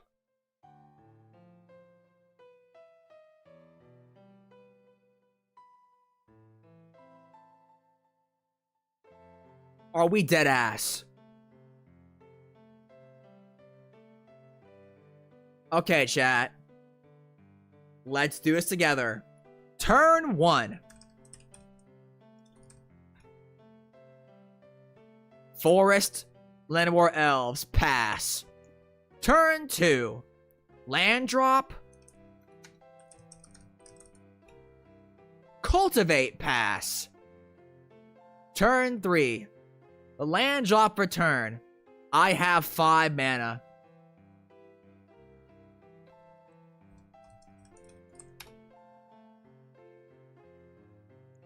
Cast a Sky Shroud Claim.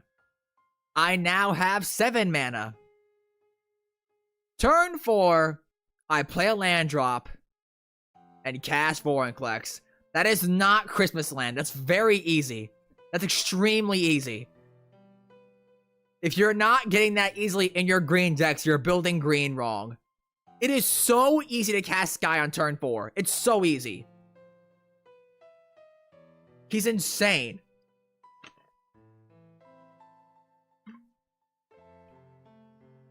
Why does chat keep saying Alush? What the guys, what? Yes, what about him? He makes your spells cost blue less. So he is a free cast spell machine. One small problem. How do you draw cards? You can't counter... Okay, that's a dumb question. You can draw cards easily. But you can't counter everything. Aluge is not better. What are you talking about? That's copium. That is insane copium. What are you talking about?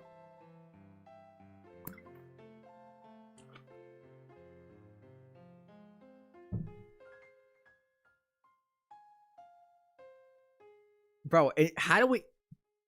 Electro was better. Who are these people? Am I being rated right now? Oh my god.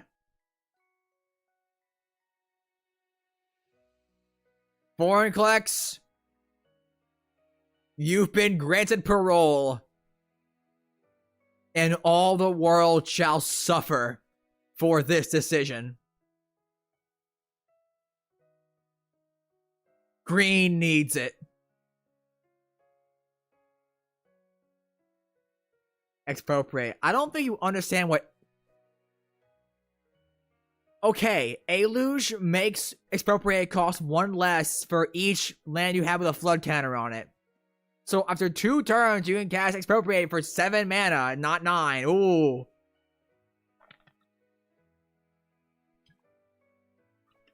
I'm being rage baited. I'm not gonna fall for it. I already kind of have to be honest if I'm being real.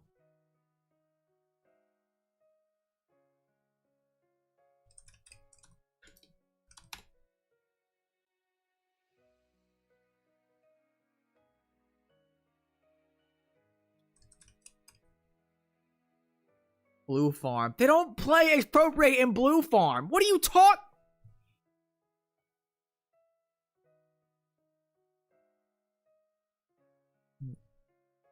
I mean, hey, look, I'll be real. It'd be pretty basic if they did.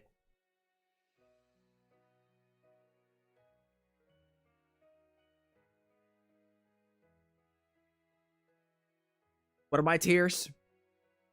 Okay.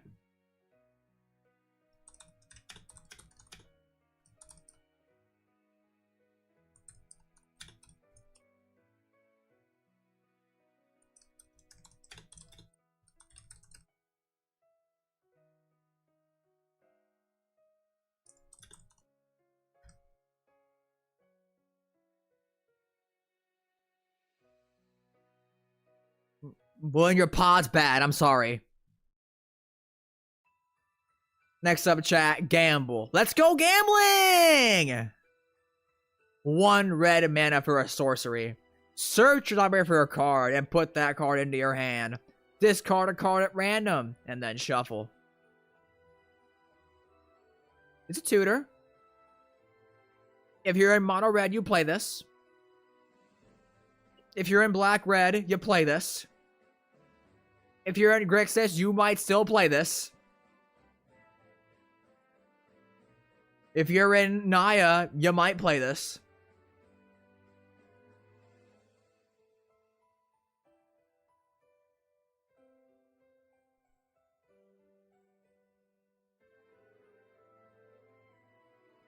I mean, hey. If you're in black, you have Vamp Tutor and Demonic Tutor. If you're in Teamer, and you gotta grab enchantments, might be good. This is not cream of the crop tier. Or maybe it is, actually. Because, I mean, like, if you're in mono red, you play this. Then again, you play any... Okay, if you're in mono red, you play this because there's no other choices.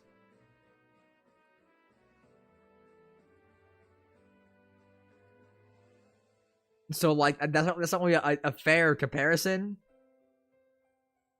There is a chance you discard a card to tutor for too. That is true. Bro, if you keep saying CEDH stuff in my tier list that is specifically criteria...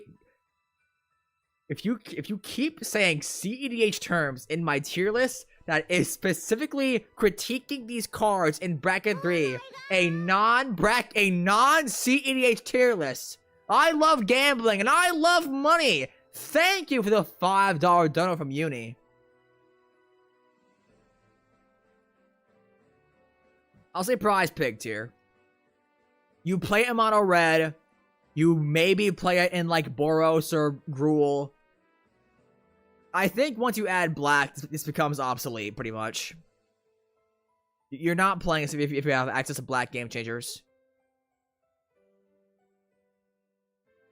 Chat is saying cream tier, they're wrong.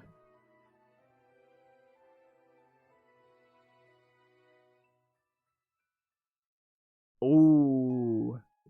Now this one's kind of interesting.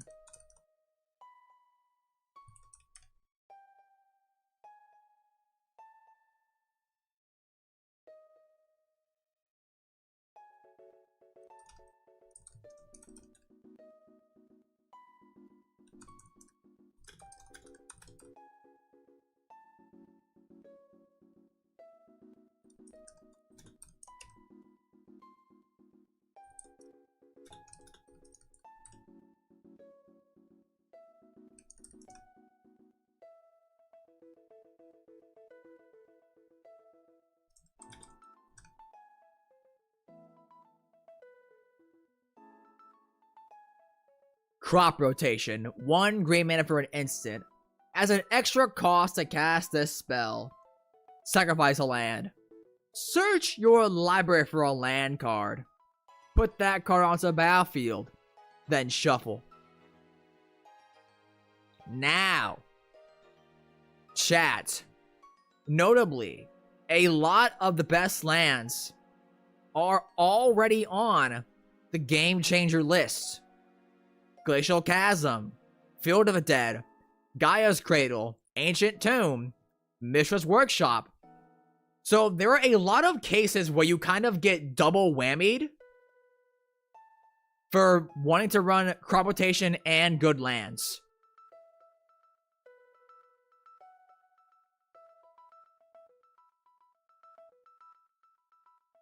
So if you're not grabbing a Game Changer land with this card, what are you grabbing? Cabal Coffers? Urborg, if you're in Golgari?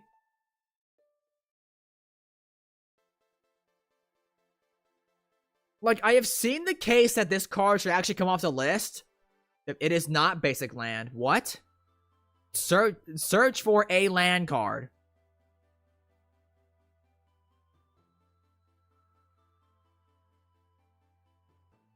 So now it'd be a game changer if it said basic land. That'd be horrible. Oh my god.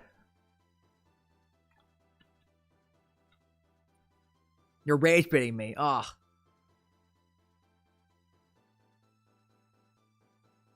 I have seen the argument that this thing should actually come off the list.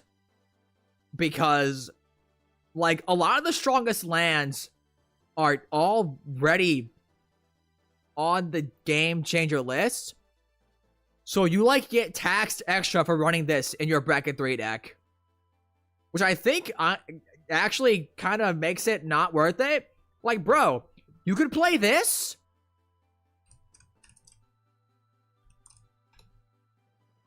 Or just play Sylvan Scrying to not cost a Game Changer slot. Demonic Tutor for lands.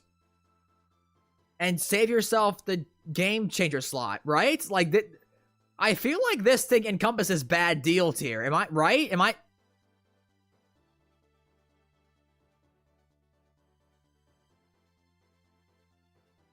Like, why are you willingly choosing to double whammy yourself when you just play a slightly less efficient land tutor and not cost yourself the Game Changer slot? It's good in Jund. True. It is good in, like, Lord Woodgrey stuff. Maybe Ripples? I guess? It's free because you sack the land you use to pay for it, and then the land you search for comes in untapped. That's assuming you grab a land that actually makes mana. Like, Glacial Chasm does not. Tabernacle does not. And also, like, if you use Sylvan Scrying, you can also just play the land for turn, so you're only down 1 mana per turn. Like, the difference between this card and crop rotation, I don't think is that big. I guess it's an instant, but I don't think that does anything. At instant speed, I grab Field of the Dead. Oh! I make a 2/2 zombie on your turn. Oh! Oh!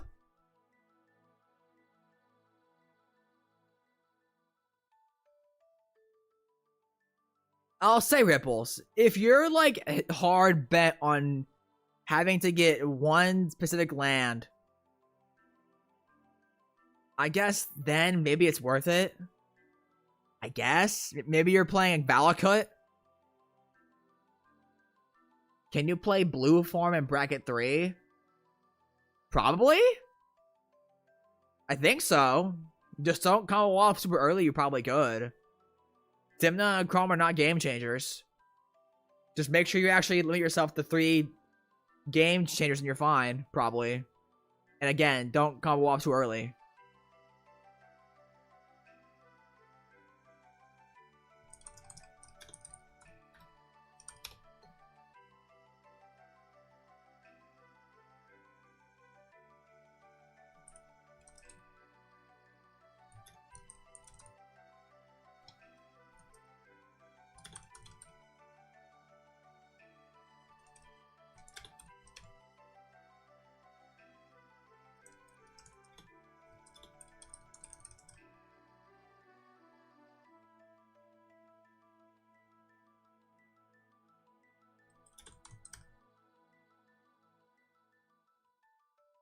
Next up, chat, Worldly Tutor.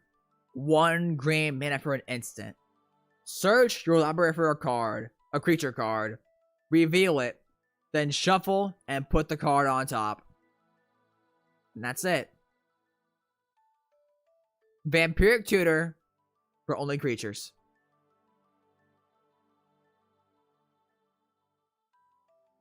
How many green tutors do we have that search for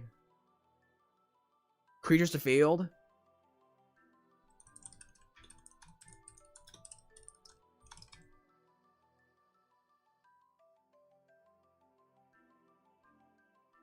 Birthing Pod, Court of Calling, Defense of the Heart, not a game changer by the way. Defense of the Heart, not a game changer by the way. Eldritch Evolution, not a game changer by the way. Fanatic Devastation. Green Sun Zenith. Like,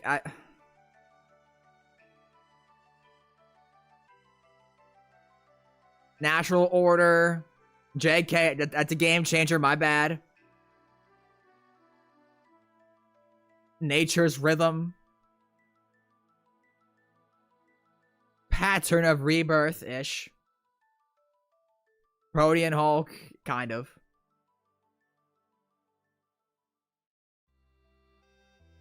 Savage Order,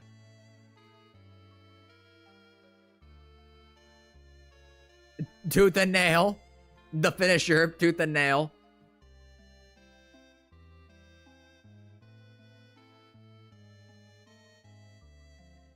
Like, dude, Yisan. Like, dude, there's so many just efficient green tutors that the gap between this one and, like, Court of Calling is not that big.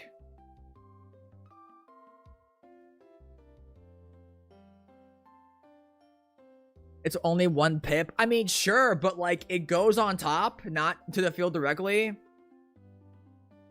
Like, it's okay, it's still a very good tutor. Don't get me wrong.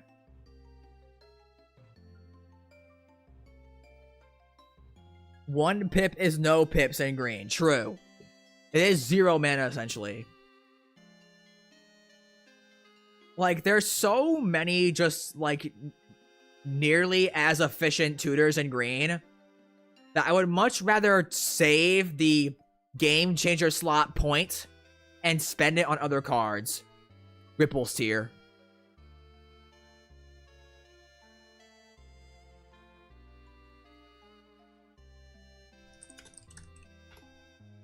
Next up, chat, Food Chain. 2 green for an enchantment. Exile a creature you control. Add add X mana of any one color, where X is 1 plus the exile creature's mana value. Spend this mana only to cast creature spells. And notably, Food Chain has been granted parole. So you can play it in bracket 1 and 2. But wait a minute. Hang on now. Aren't you not allowed to combo off at all in brackets 1 and 2?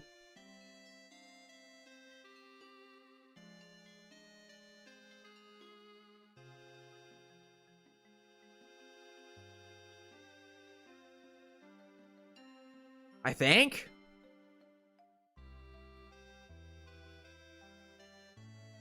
Win conditions to be incremental, telegraphed, and destructible.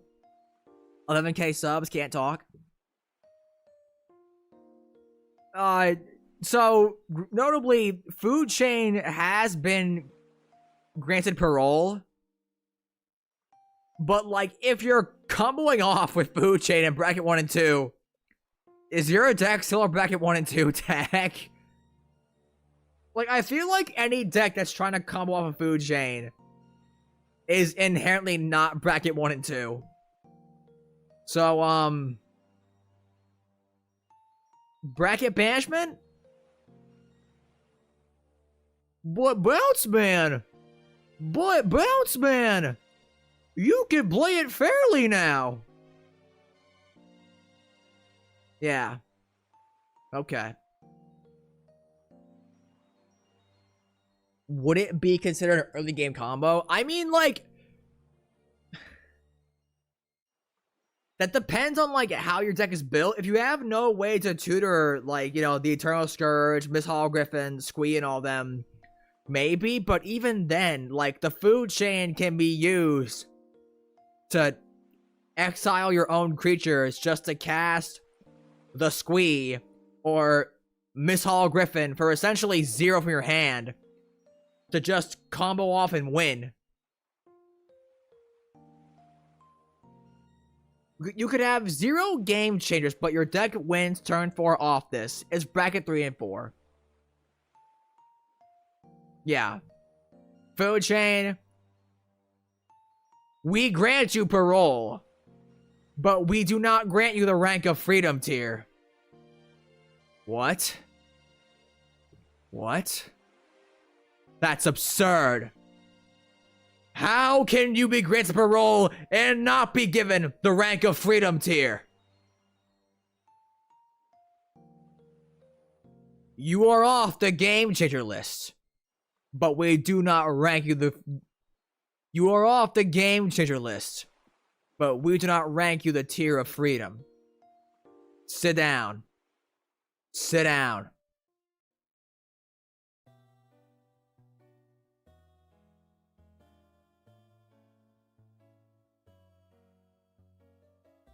Bracket banishment.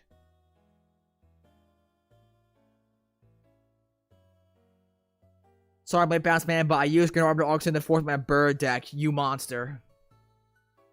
Well, hey. Fortunately for us, it's still a game changer. They did not give Grand Arbiter Augustin parole, thank God.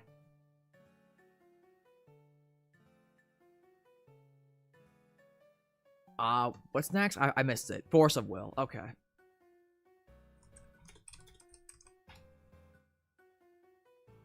Next up, chat. I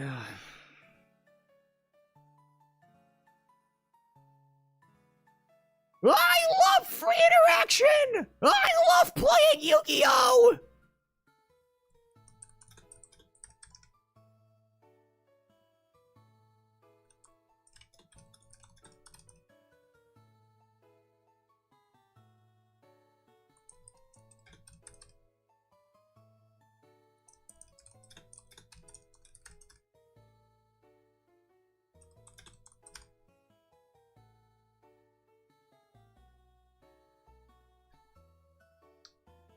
Force of Will.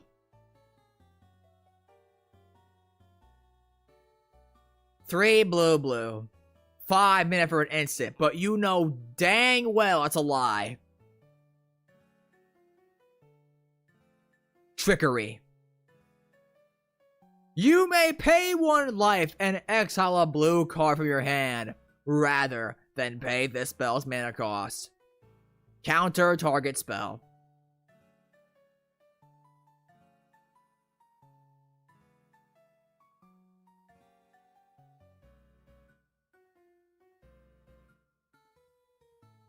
This costs something compared to Fierce. True.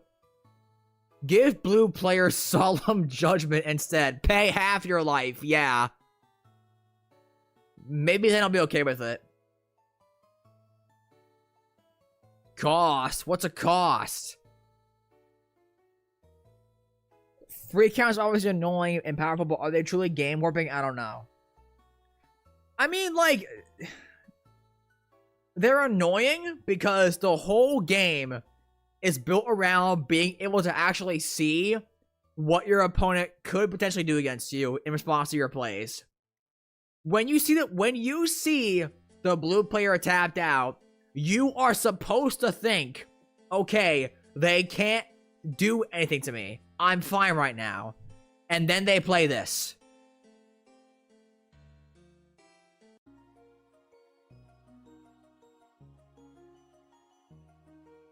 Now, you do need to have blue cards to exile to it, which can be hard in decks running 3, 4, 5 colors. It can be hard to actually consistently have enough blue cards to actually pitch to the Force of Will. And my chat, thankfully, recognizes that, because they are saying prize pig. And they're right. You can't run it in every blue deck. A, sometimes you want the actual card advantage engines rather than the free interaction. And 2, if you're in 4 or 5 color, running these is actually kind of hard, believe it or not.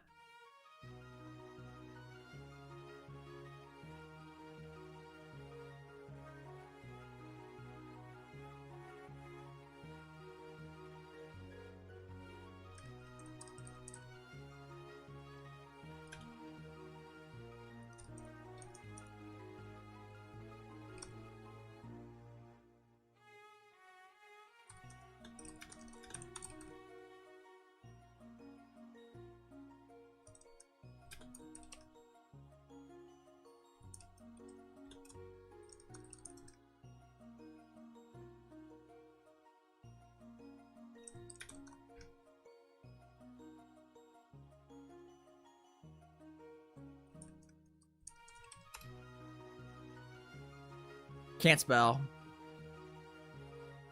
Next up, chat, Enlightened Tutor.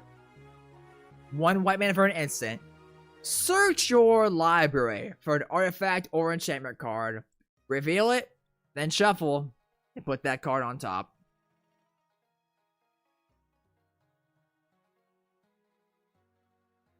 The good tutor.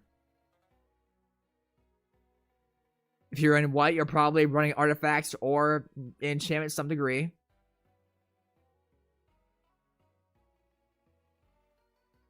Why are all these tutors from Dominaria Remastered? Because they all got reprinted there. If you're in white, you're probably running artifacts and enchantments to some degree. It's a good tutor. Why the hell is Ripples of Potential winning? Huh? Are we serious?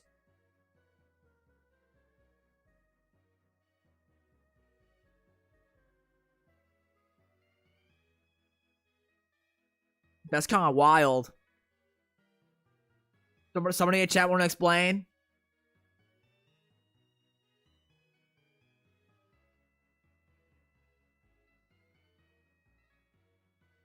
Searching for 1 enchantment is like kind of fine when things like Zur exist. Not enough white card draw. I mean, can't you just search for the white card draw by searching for an Esper Sentinel with this? Like, this is a second copy of Esper Sentinel in your deck, right? I'm not crazy? Is he here? Is he a game changer? I don't even know. He's not, right?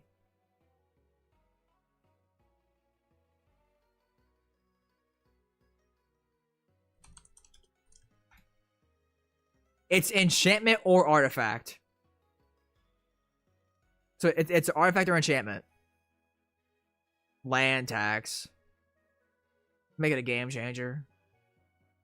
Like, Enlightened Tutor can be your second copy of Sentinel in your deck.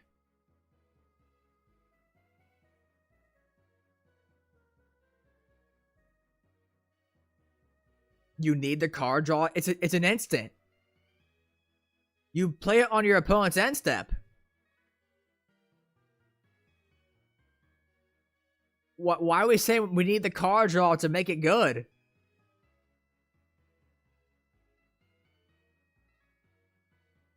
White and green tutor honest. No. I don't think Worldly and Light are comparable. Like, Worldly is in Ripple's tier because green has so many extremely comparable tutors to it. I don't think Enlightened has nearly as many.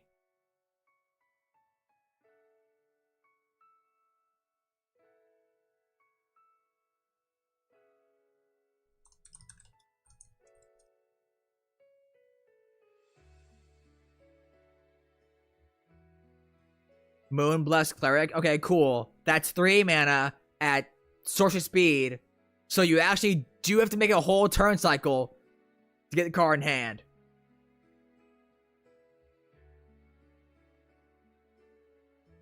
Urza Saga. Wouldn't use a game changer slot on it. I mean, that's fair, I guess. There's Fiddlebender, I guess, yeah.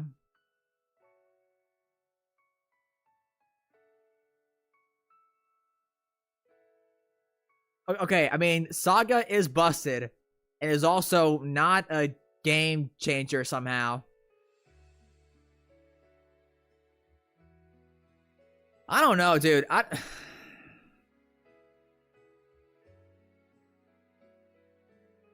I'll put it at the top of Ripples, I think. It's definitely better than Worldly, I think. There's not as many comparable tutors in Enlightened, I don't think.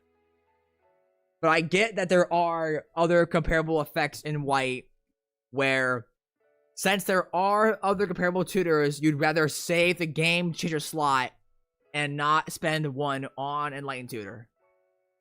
I can understand that. Anyways. Mystical Tutor. Do we like this one, chat?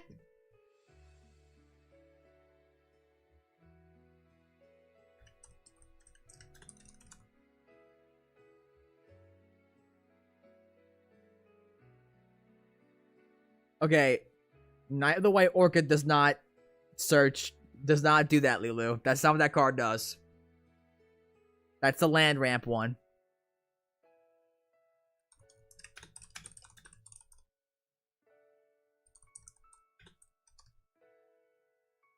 Is it Ranger Captain? Yes. I think.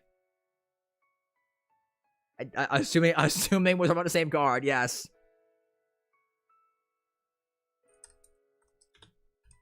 That is Recruiter of the Guard. That you are thinking of.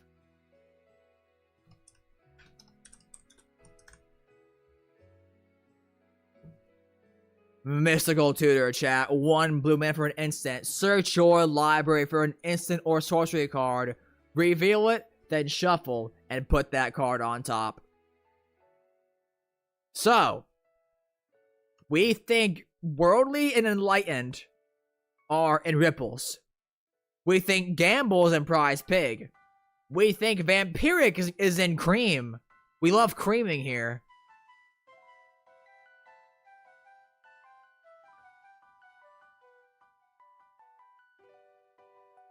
How do we feel about Mystical? Chat is saying Ripples again. That's wild to me. But you know what? we do have Solve the Equation, which is a very, very comparable tutor. Blue has too much card draw to use this as your game changer. True. There's also, Merchant Scroll. Search for a blue instant card, put it into your hand, shuffle. There's also, Spell Seeker. Also not a game changer. Fine, I could see it. I'll put it in Ripples. I'll put it in the... I'll put it above Adnos.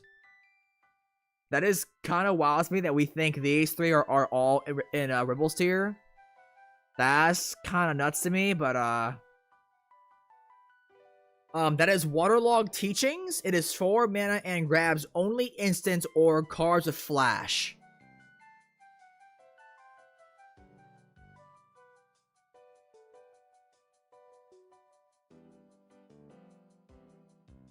Maybe in Bracket Banishment? No, I don't think so.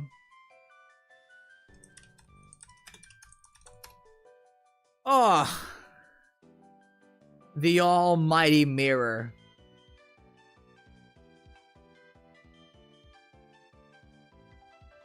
Bracket Banishment is a tier a card goes in where it is technically legal in like a bracket, but because of the play patterns it enables, you typically aren't actually allowed to play it in bracket 3. Like Imperial Seal, no one plays it in bracket 3 because Vamp Tutor exists and is half the price tag.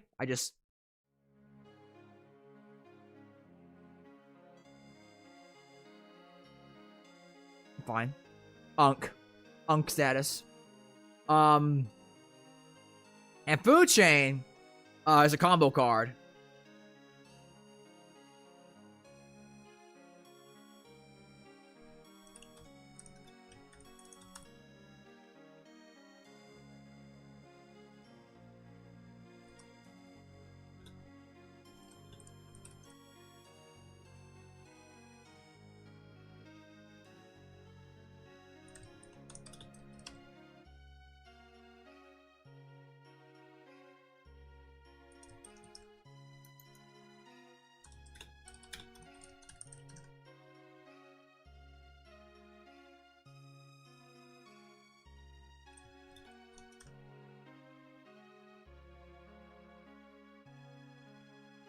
Panoptic Mirror, 5 mana for an artifact with Imprint X and tap. You may exile an instant or sorcery card with mana value X from your hand. Beginning your upkeep, you may copy a card. Exile with this artifact. If you do, you may cast a copy without paying its mana costs. In bracket 3, this is good, but it gets blown up immediately.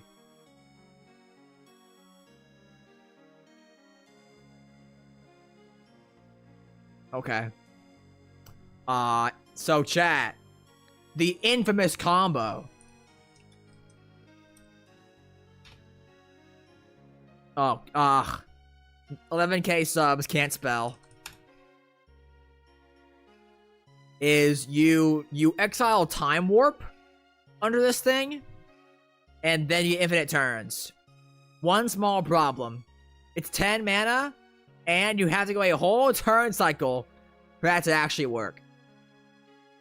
Yeah.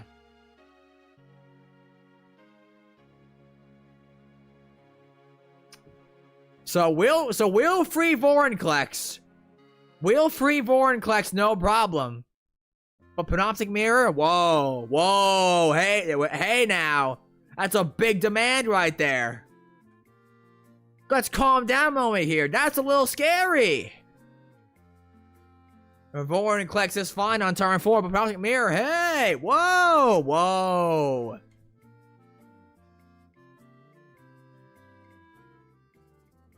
use it as a value engine instead and won't get blown up. Bro, I just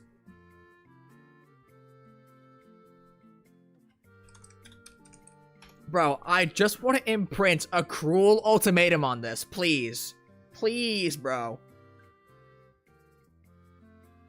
I just want to make you sacrifice a creature, discard 3 cards, lose 5 life, and have me return a creature card from my graveyard to my hand, draw 3 cards, and gain 5 life every turn. That's all I want to do.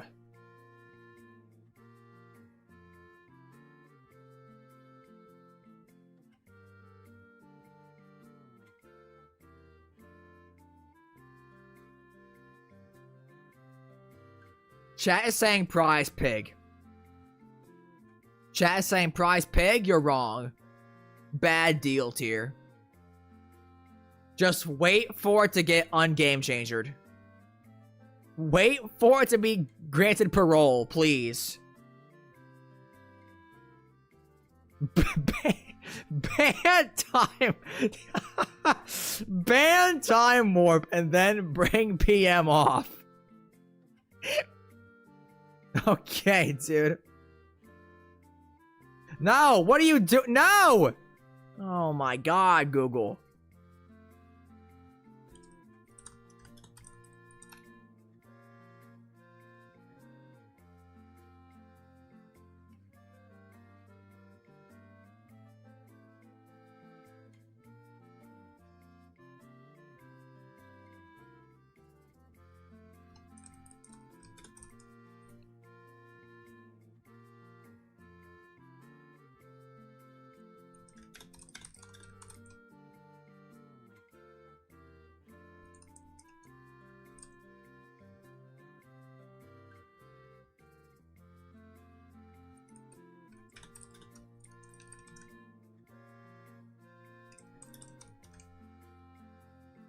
Next up, chat. Natural Order. Another green tutor. Green card mentioned.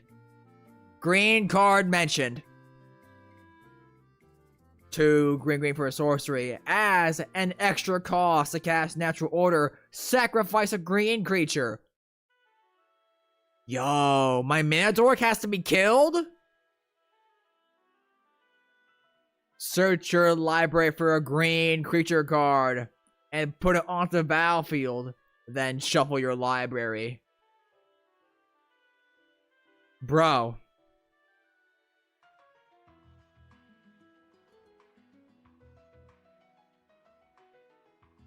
I think what we should do. Okay, so guys, look, I have a proper no. What? No, this cannot grab a Tali. That's not correct. No, I have a proposition for you all. Okay, we make it so this thing is not a game changer. If we homebrew errata, the extra cost to say sacrifice a creature with loot in the name. We homebrew this, we homebrew errata this to make it not be a game changer if, as an additional cost to cast this spell, sacrifice loot. Okay? Bro. We could totally ungame changer this if, as an extra cost to cast this spell, sacrifice a beast noble creature. Let me kill loot to go and grab a green creature. Let me kill loot to go and grab Vorinclex. It's not a game changer after all. It's fine.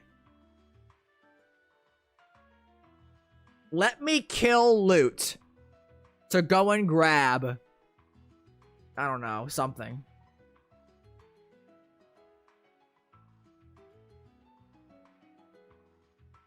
No, it's fine.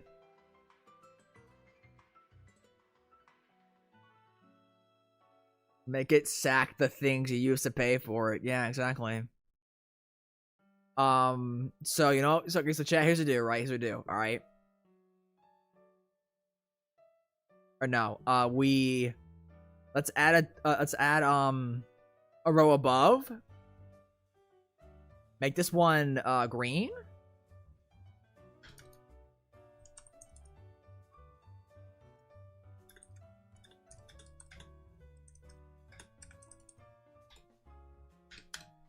Why is it? Why is it not centered? Okay, I don't know why it's not.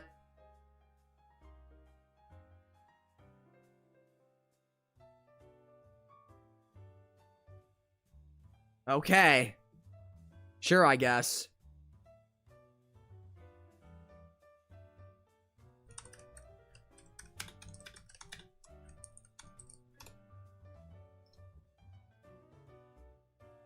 Next up, chat. Survival of the fittest.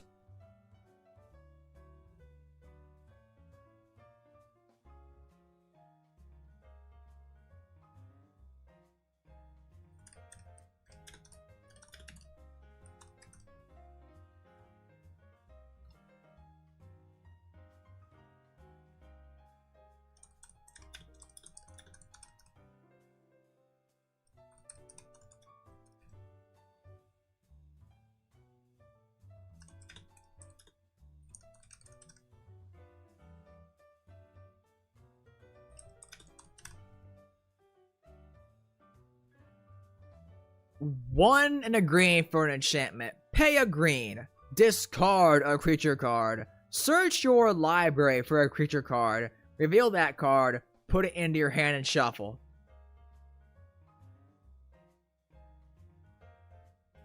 Is that a real card? Hang on. Wait a minute.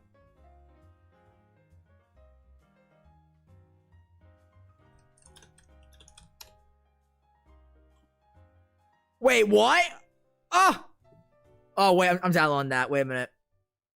Yeah.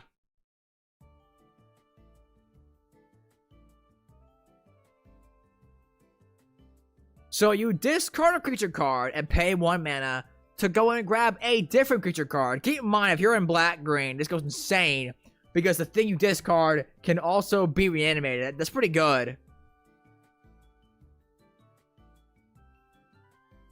Have you played against a Bracket 3 Atali? No. This card's insane. Yeah, I agree.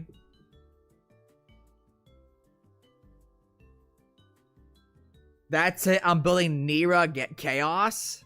Nira? Who is Nira? Oh, this girl.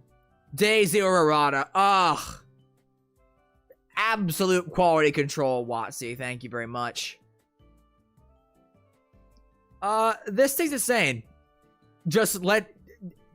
every creature card in your hand now has Changeling for other creature cards in your deck at a simple, reasonable cost of 1 extra green mana. It's insane. Of course you play this. What?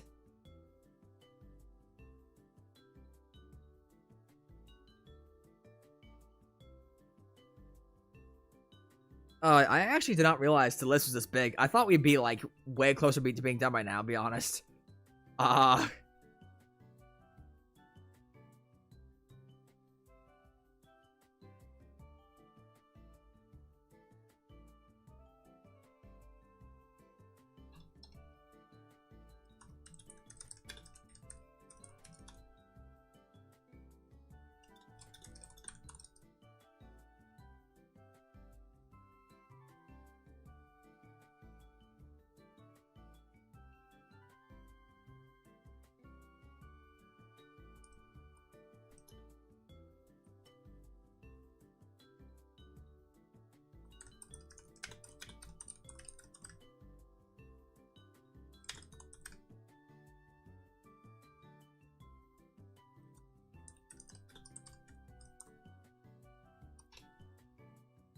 Next up, chat. Drannith Magistrate.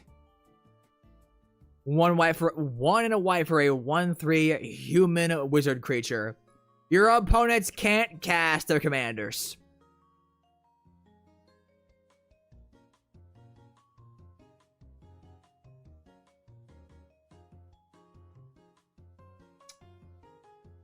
I mean. Turn 2, deny your opponents the best cards in their deck. Yeah, it's pretty good, right? Also makes the entire table hate you. How strange. Hey, it's good. Just remove it. Real. Actually real.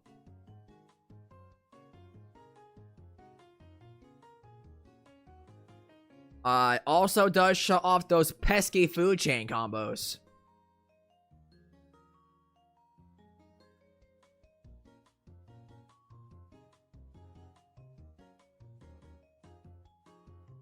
Remember, it's not a problem if you just eat the card. Real.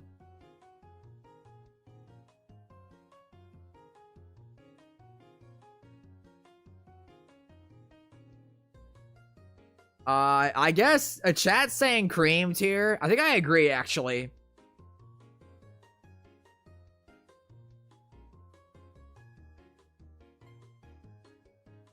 Actually, wait, no, chat is pretty, divided on this one? Yeah, it's CDH card. Yeah, that's probably true, actually. To be honest. Like, you're not... Winota into Dranith. Real. Real. Awful. I mean, like... Chat, do we think Dranith is probably one of your first cards you add to your deck for game changer slots?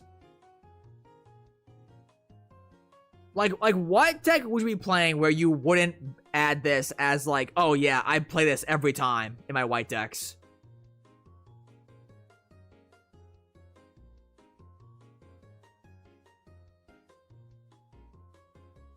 Also, it turns off Cascade. True. No interaction in bracket 3. What bracket 3 are you playing? What bracket 3 are you playing where there's no interaction? I'm very curious. Is it just a bunch of green players? Yeah, that'll do it.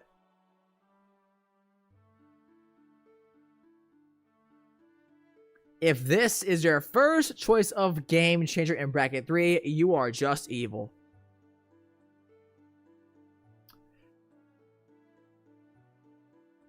Vote in the poll, chat, for Dranith Magistrate's placement. I'm thinking prized pig, personally, tier, because, like, I feel like most of the time you want your game changers to be, like, good value engines. Or tutors, and not stacked pieces.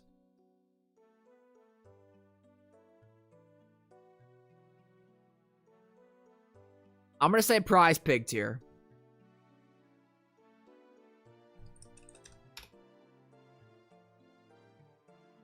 Next up, chat, Kinnan, Bond or Prodigy. 1 green, 1 blue. 2 mana for a human druid creature. Whenever you tap a non-land permanent for mana, add 1 mana of any type that permanent produced. For 5 green, blue, we don't care. He has been granted parole. So...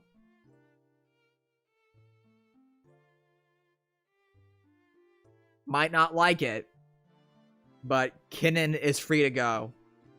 For better or for worse. I also don't think people played Kinnan in the 9/9 of decks. Like, you were playing him in the command zone, and that was it. I don't know anyone who was playing Simic Mana Rocks. I have not played against Asar and Dark Lord deck, Aiden. No, I have not done that. I have one. I actually did, because they're building him, but I was like, I don't really want to do that. Grand Gilbert. Wow. Surprising. Oh! Hey guys, look! Winota! who has also been granted parole.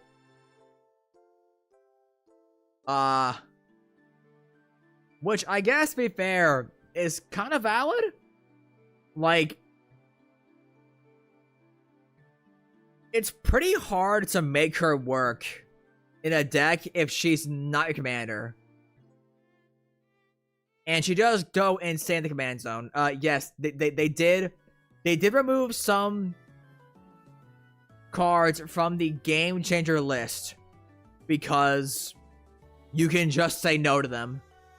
And therefore, having them in the list because they're only powerful as commanders makes no sense. But then they unbanned Urza, or they ungame changed Urza. They gave Urza parole, which is insane to me, because Urza is definitely a powerful card in the 99 by himself. But okay. Winota, you're free to go.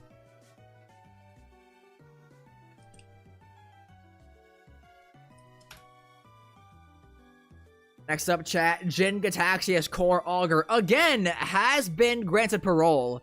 8 blue, 10 mana flash for Phyrexian Praetor. On your end step, you draw 7 cards. Each opponent's maximum hand size is reduced by 7. My 10-minute game ender. Whoa, hey, look, you can reanimate this. You could reanimate this in your blue-black decks. It's fine. Blue players are actually allowed to play win cons again. Blue players are actually allowed to play win cons again, thank God. 10-minute flash. Has to go a whole turn cycle to make everyone discard their hands. You're free to go, Jin.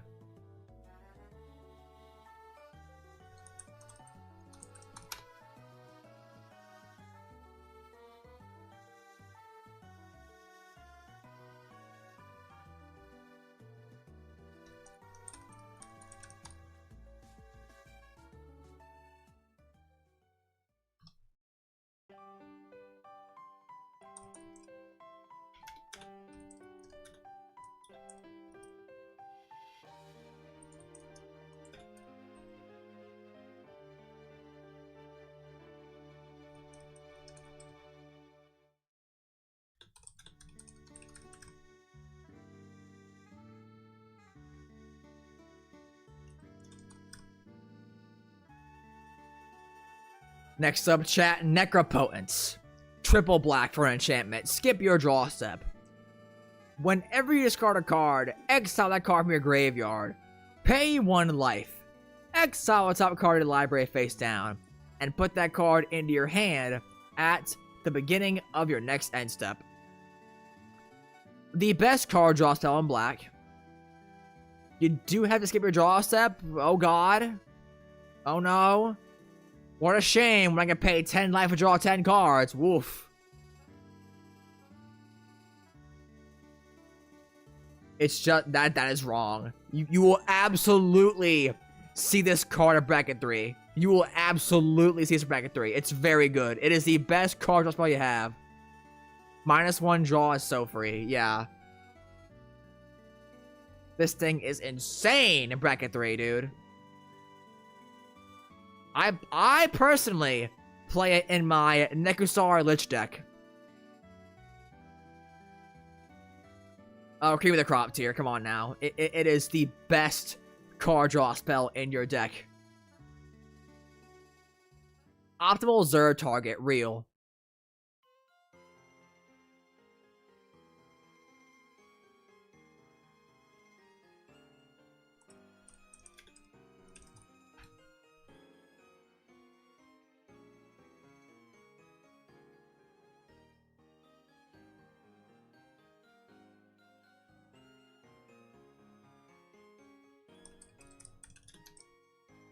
You know what? I'm not even gonna pull this. Look, look. Let's be real here. All right. Right. Cream tier.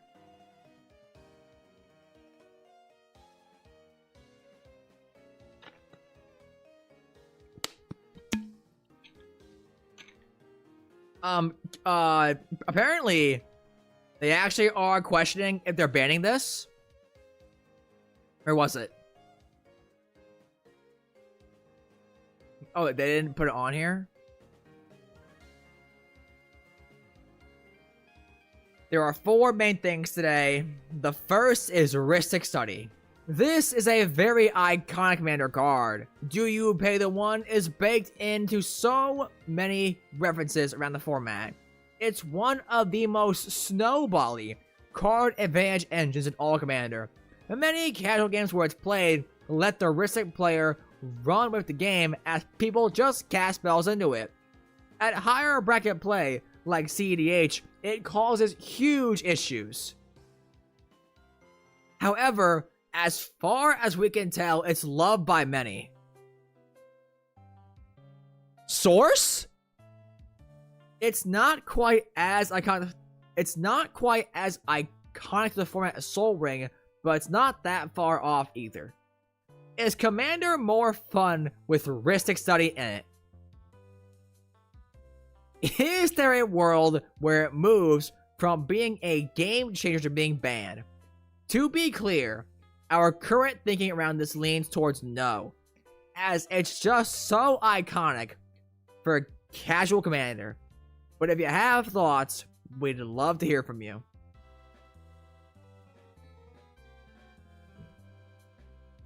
I've said before on a channel in a not great video that the issue with Rhystic Study is that players are bad. Like, this thing should ideally never draw cards if Commander players were actually responsible and just paid the one. But they don't do that. Because we, as human beings, are inherently selfish creatures. And we don't want to pay taxes. So as a result, this card actually says, 3 mana, you win the game. Cream of the crop tier.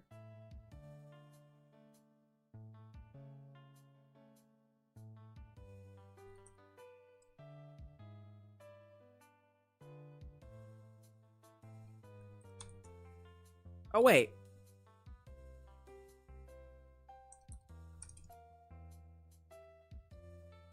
Next up, chat. Tergrid, God of Fright. 3 black, gray, 4/5 menace, legendary god creature. Whenever an opponent sacrifices a non-token permanent or this card is a permanent card, you may put that card from a graveyard onto the battlefield under your control. And the backside is a lantern. Don't cast this. Now, I'm not sure I agree with this, but they did say that they are ungame changing all cards that are game changers just because they are powerful as commanders. So, if you've played against Tergrid, you know this is a very unfun card to play against. The dynamic of a game with Tergrid in it is very, like, flip-floppy.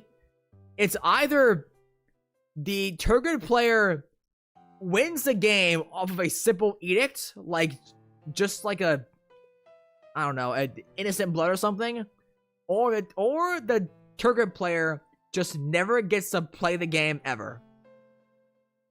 But, hey, they did say they are ungame changing all commanders that are just strong in command zone. So, Tergrid, as much as I may not like it, you have been granted Oh, what's that? I'm sorry, Tergrid is still a game changer? No. They said that they're unbanning or ungame changing cards that are just good because they're strong in command zone. I mean, if they ungame changed Urza, what, they totally did it to Tergrid too, right? I mean, it would say.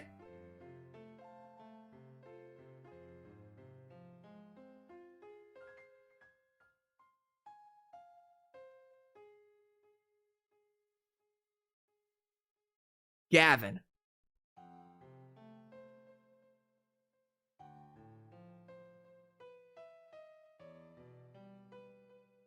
Gavin, I love you, bro. But what are we doing? What are we doing?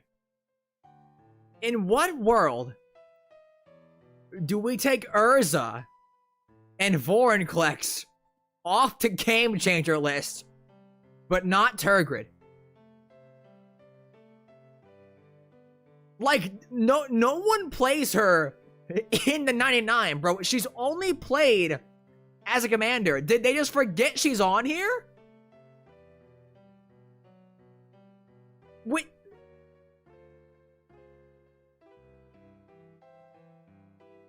No, she's still on here. Wait.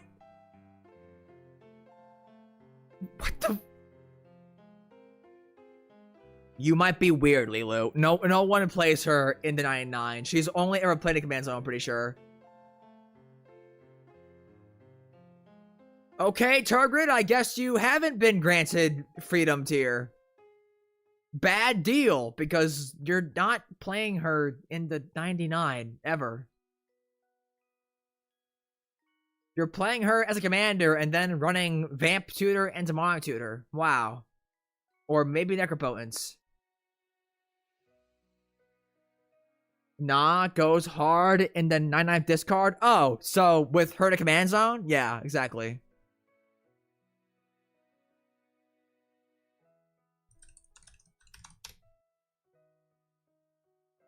Next up, chat, Tabernacle at Pendrell Vale.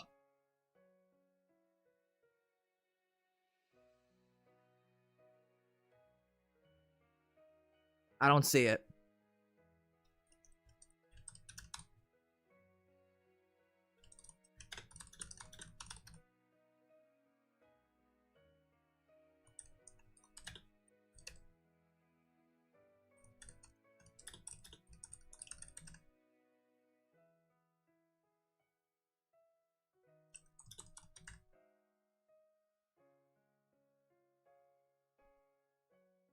The Tabernacle at Pendrell Vale. Legendary land. All creatures have, at beginning of your upkeep, destroy this creature unless you pay 1. Does not produce mana at all. Notably, if you want to fetch this with your crop rotation, that's 2 Game Changer slots.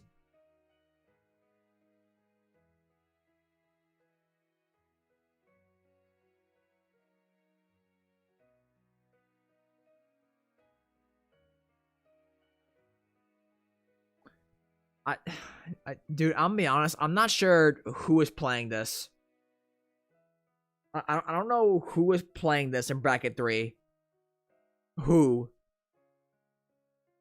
is playing a land stacks piece in bracket 3? Are you evil, bro?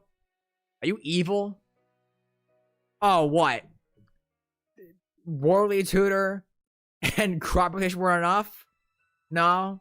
You had to run Tabernacle to stack us on a land? Really?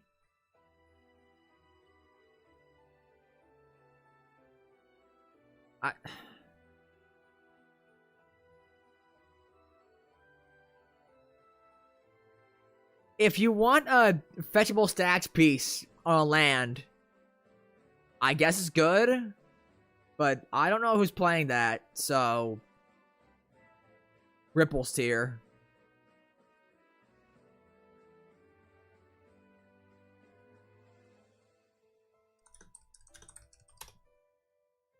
The One Ring. A 10! Get memberships from Razor. Insane. Thank you so much. That's kind of wild. Oh my god. Thank you so much. Oh my god, 10 times. Get ready. Oh my god. Lil bro is plotting something mischievous.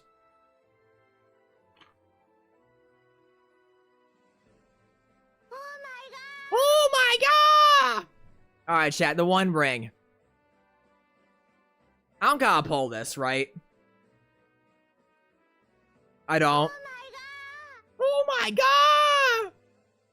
Make sure you all join Discord Link should be in the stream description.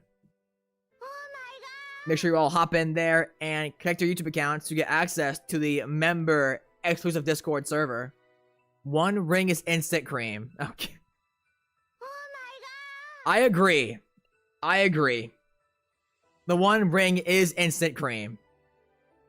Why would you not play this? Gives you a super fog for an entire turn. It's colorless. It's colorless for some reason. I don't know why. Oh my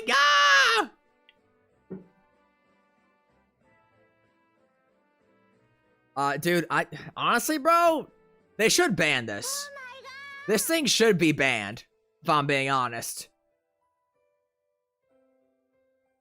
Like, if it costs 4 black mana, it'd be fine. Are we still going? Really? Has not been 10? Has not hit 10 yet?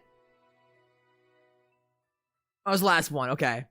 Make sure you all join the Discord and connect your YouTube accounts to Discord. That way you get full access. They should just ban it, dude. Like this, I think this thing is too generically good. The fact that any deck can play it is just not okay, dude. It's not. It's really not. Cream tier. I agree.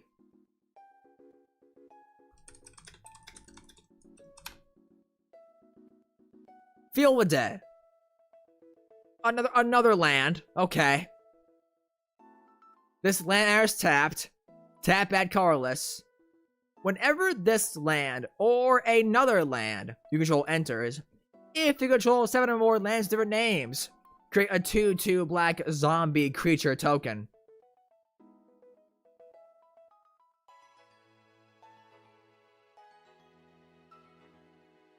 Green needs it.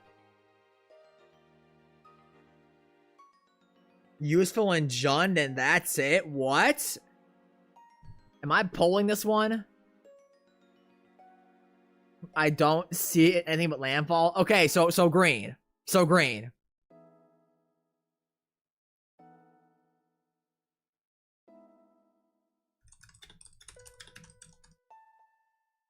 Wow.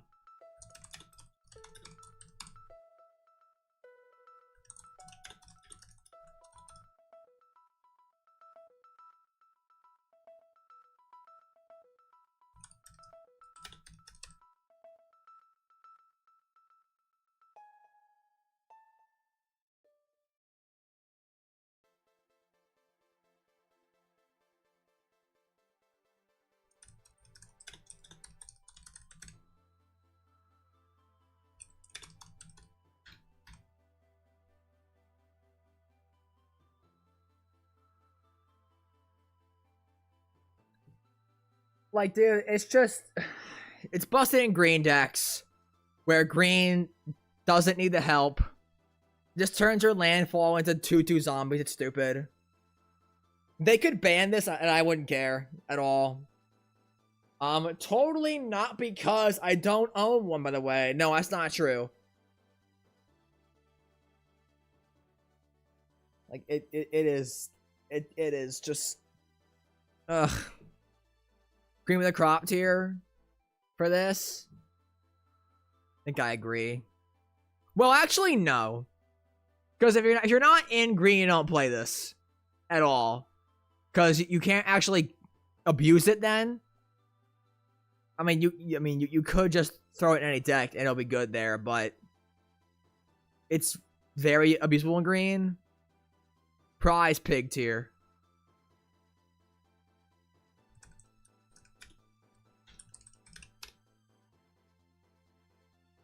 Should I put it in my Grixis Landfall deck? I mean, sure, I guess. Yeah, if you want to.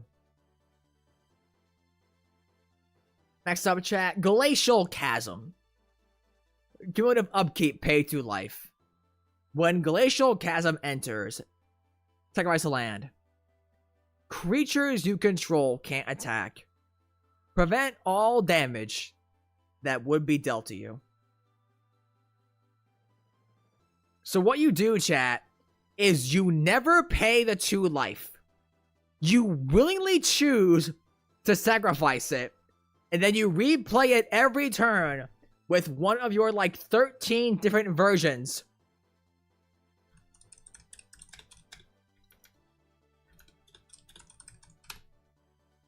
of Crucible of Worlds.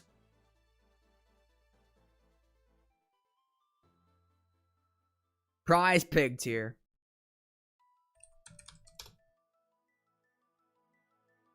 Braves Kebab. Okay.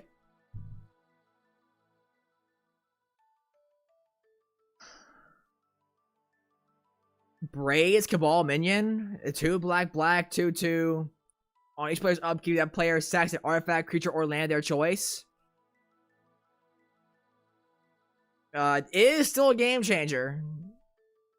But Urza's not for some reason. Yeah, because that makes sense. You're not... Most players aren't going to choose to play a Edict piece as a game changer slot. Ripples tier. Prize Pig dies to bolt, accelerates Korean players. Thoughts? Yes.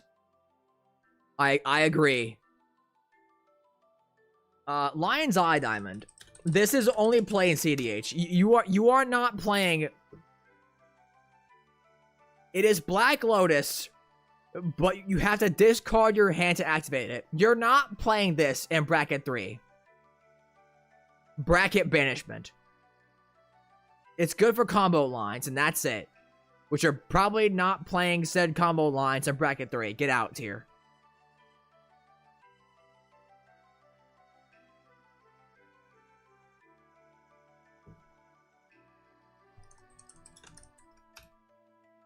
Next up, chat. Jessica's Will. Ooh.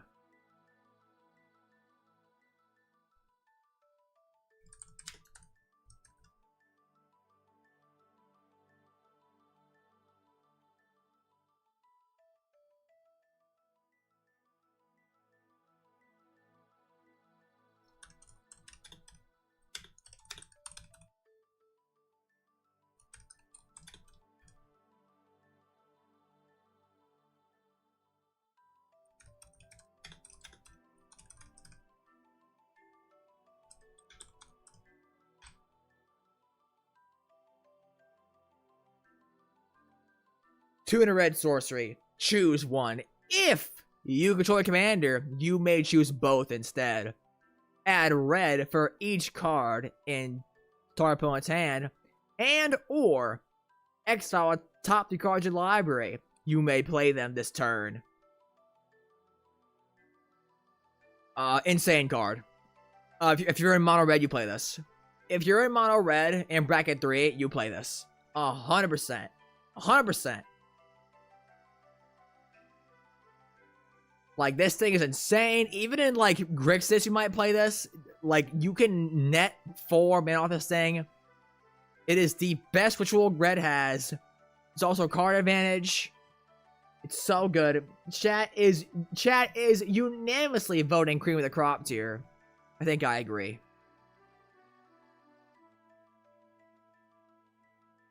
Okay, you know what? I'm not even gonna pull this one. I don't think I need to. Cyclonic Rift. 7 mana instant. Bounce every non-land permanent you don't control to its owner's hand. Come on now. Cream tier. It is the best board wipe in the game.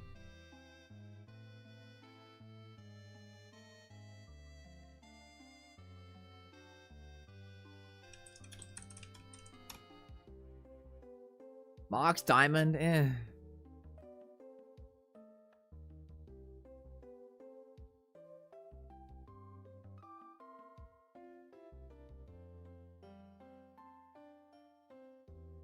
Zero mana artifact. If this artifact would enter, you may discard a land card instead.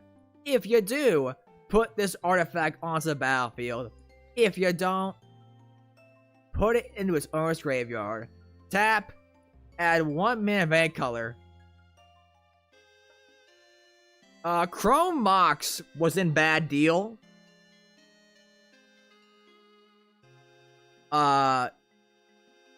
Bracket Banishment, like, why are you playing some Bracket 3? Honestly, I think I agree. Like, Chrome Mox I put in bad deal because, like, I don't think anyone's playing Moxes in Bracket 3. But I feel like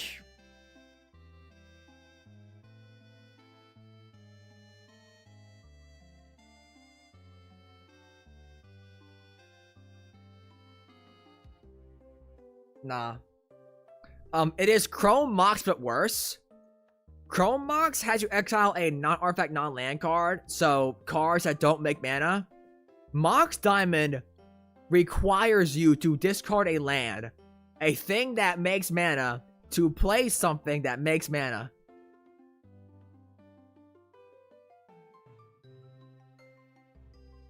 The bottom of bad deal tier.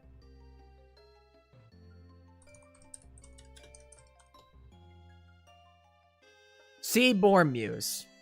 3 green, 5 mana for a 2/4 spirit creature.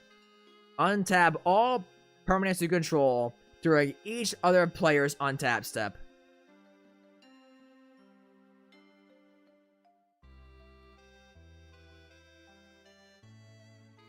I think we can pretty safely say that this is like Ripple's tier. Like, I think you need to actually build around this a lot to make it actually good.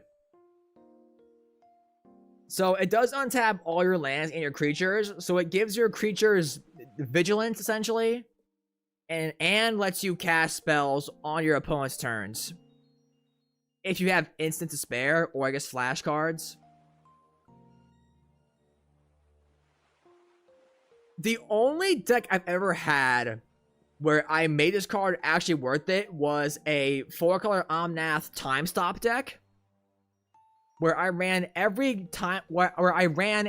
time stop effect I could. Llanowar Elf with the 20.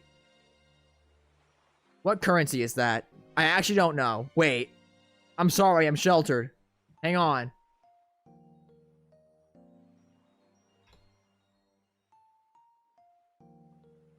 With the Czech Koruna.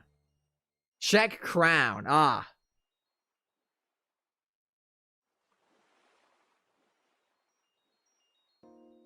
Thank you for the 20 Czech crowns, Llanowar Elf. The only deck that I could actually make this card good in was a deck where I ran every single time stop effect in the game, which is to say, time stop, discontinuity, and Hurkyl's Final Meditation. That was the only time I could make this card good. And even then, it's super easy to kill, I think. I don't think you play this outside of Simic. You know why? Because in Simic, it is the easiest to actually make this thing good, because you have access to blue instants. Ripple's a potential tier.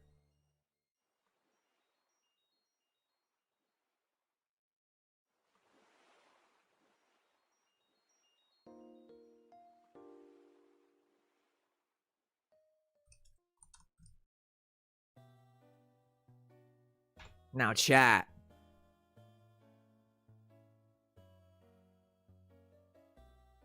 How do we feel about Underworld Breach?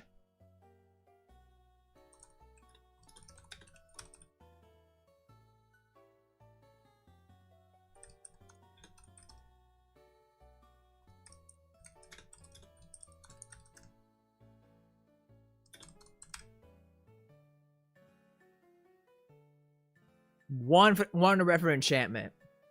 1 red for enchantment. Each non-land card in your graveyard has escape. The escape cost is equal to a card's mana cost, plus exile 3 other cards from your graveyard. At the beginning of the end step, sacrifices enchantment. So it is Yogg's Will that is actually way better. Because with Yogg's Will, the card you cast gets exiled immediately. With Breach, you can cast the same thing over and over and over again. It is so good. Like, dude, you do not need to build around this card at all. Just by playing cards, you will get enough stuff in your graveyard to spam the same spell like 3-4 times. It is so insane. Chat is understandably saying cream of the crop, and I agree. It's very stupid. This thing is one of the best combo enablers in CDH for a reason. Because it's stupid. And also costs less mana than Yawgmoth's Will for some reason. I'm not sure why.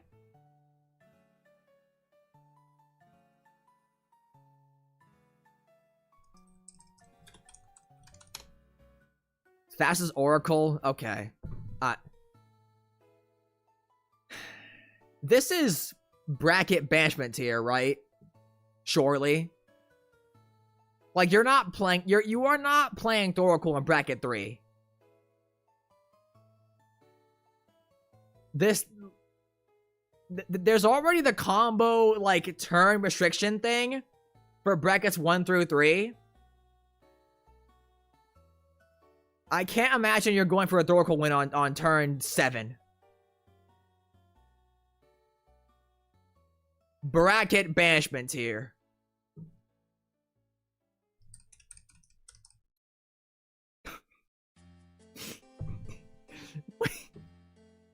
Humility? Okay. Bro, if you're running Humility in bracket 3, you might just be evil. You might just be evil.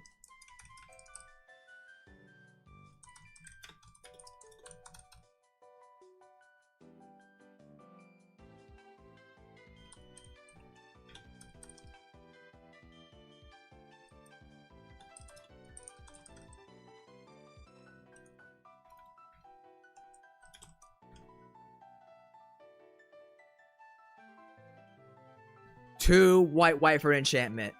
All creatures lose all abilities and have base power and toughness 1/1. So every single creature you play now is a 1/1 with no text.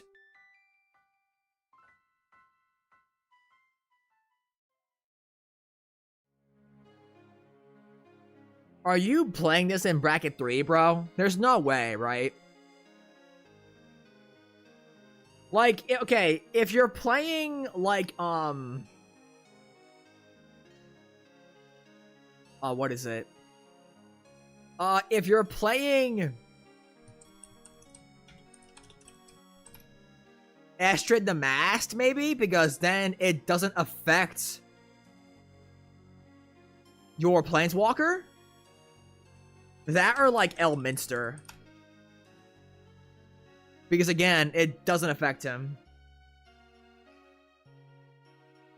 You can still buff creatures. Okay, true, but like that's not a thing people do. No one plays Humility and then says, "Ah, yes! Now that I have stuck Humility in the field, I will now cast Anthems to buff." No, that's not a no. No one does that.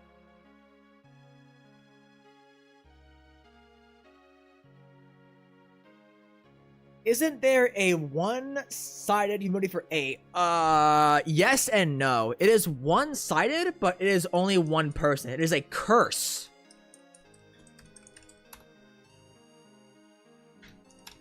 That with overwhelming splendor.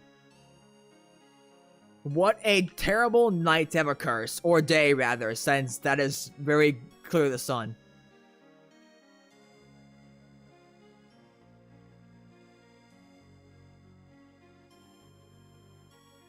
Ripples of potential.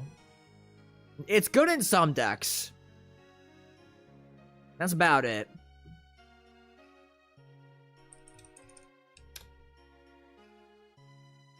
Intuition, this is just a second copy of Gifts Ungiven. I'm not gonna sit here and be like, oh yeah, man, Intuition is totally like a actually like considerable card.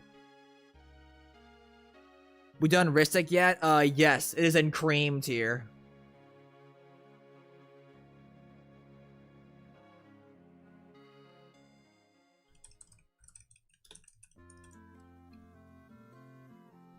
Coalition victory, chat. Hey! It's still a game changer for some reason. 3 white, blue, black, red, green for a sorcery. You win the game if you control a land of each basic land type and a creature of each color.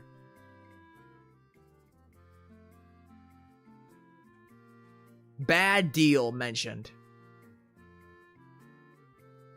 I would grant them parole if I could, but sadly, I do not have the powers within me to do so.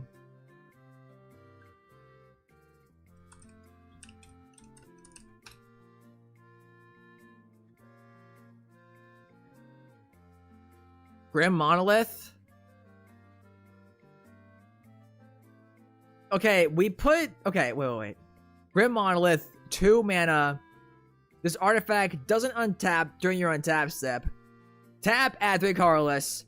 Pay 4, untap this artifact.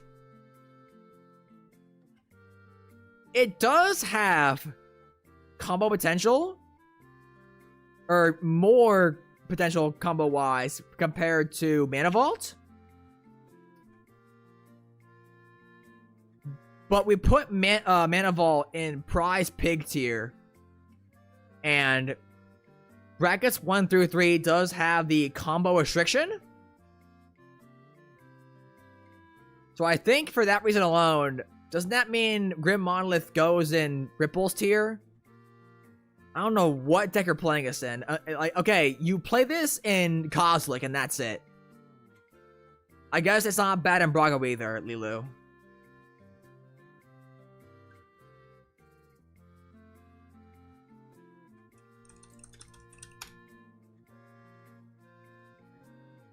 Ancient Tomb. Ugh. Land. Tap add 2. You take 2. Now this card. I think there are a lot of decks where people will just play this because they can. It's a land that taps for 2. Every deck likes that. Every deck likes that. I'm gonna pull this. Prize Pig tier. You know what, matter of fact, nah. Cream, well, Is it your first pick? Probably not, actually. You might want the higher card quality sometimes for a slot. Is it worth the slot, though? I think it is. Like, I've seen a lot of decks just throw it in because they can. Like, if you're in a non-green deck and you need some ways to just, you know, have a good late game, or a stronger late game with more, like, easy mana ramp, it's not bad. Also, it goes insane with crop rotation, which, again, is also a game changer, so you do get double smacked there for that, but, I mean, I think it's fine. Is it a first pick for many players? I don't think so. I feel like Ancient Tomb gets chosen more often just because, like, they don't have anything else. They're like, okay, I've already spent 2 slots. I don't know what else to do. I guess throw an Ancient Tomb in here just because. Prize Pig tier.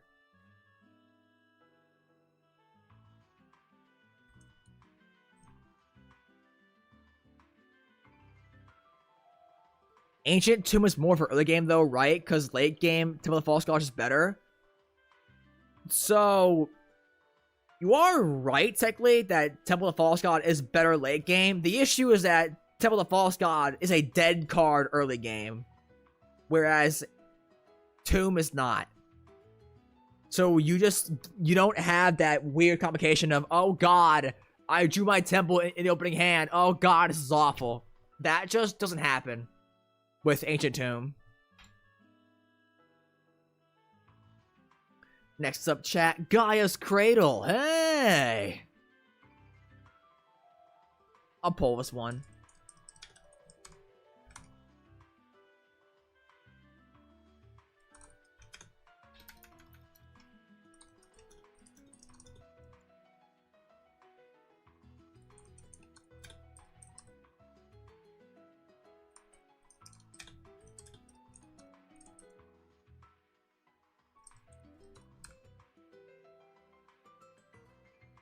Gaia's Cradle, a legendary land. Tap, add green for each creature you control. Now chat, keep in mind, this land will tap for 0 mana if you have no creatures.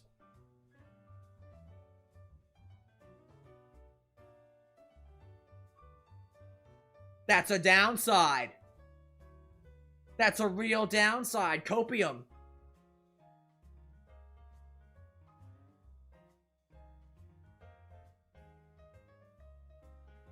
No, it's not.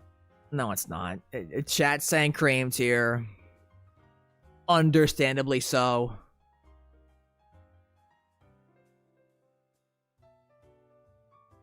You're in green. You're playing creatures. Wow. Who would have guessed? It's legendary, so you can't copy it. Ripples tier.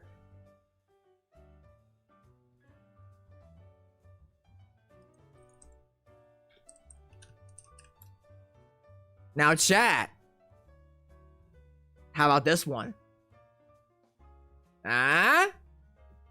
Ah?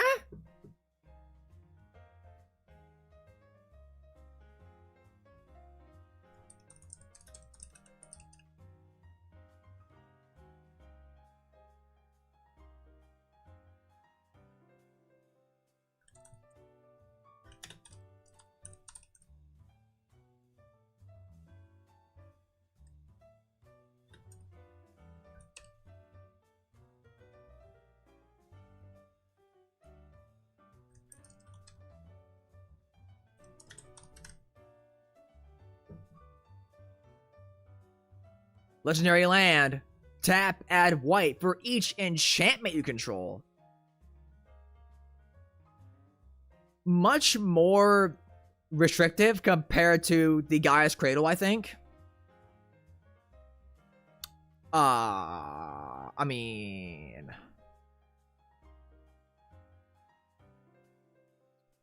like, it... Yes, you did become a member, Pope Pineapples. Make sure you join the Discord server. Link should be in the stream description.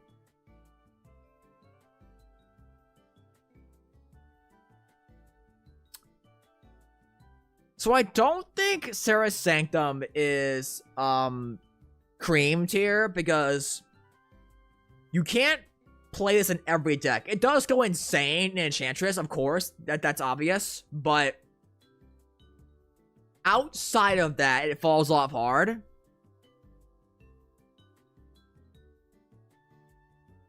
So I feel like that's probably...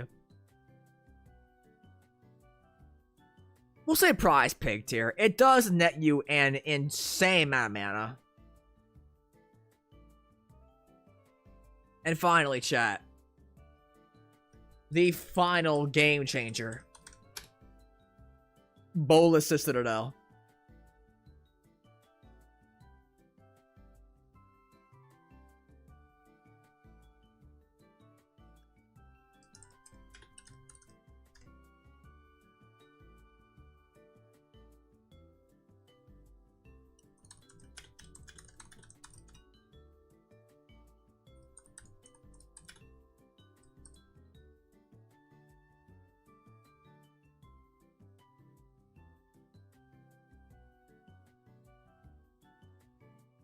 Chat's just saying cream tier. It's definitely not lower than prize pick. This thing's insane. 3 black, 6 mana for a legendary artifact. Hey, you can't copy it. You may look at the top card of your library at any time You may play lands and cast spells from the top of your library. If you cast a spell this way, pay life equal to its mana value rather than paying its mana cost. Tap, sacrifice 10 non-land permanents. Each opponent loses 10 life, so you do get extra value in your aristocrat decks. Doesn't really matter though. You play this because you just get to cast a bunch of spells for free off the top of your deck. And also, it lets you play lands as well, so you can just dig a little deeper naturally by happenstance. It's a very good card. Chat is unanimously saying creams here. Can't say I blame them. Alright, well. Does this list surprise you? I don't think so. Tutors and insane value plays good. Weird jank cards only good in niche decks bad. Wow! Who would have guessed? Insane. I love y'all so much. I am starving, so I am going to go eat some food after this. I love y'all. For all you who got memberships today, make sure you do check out the Discord.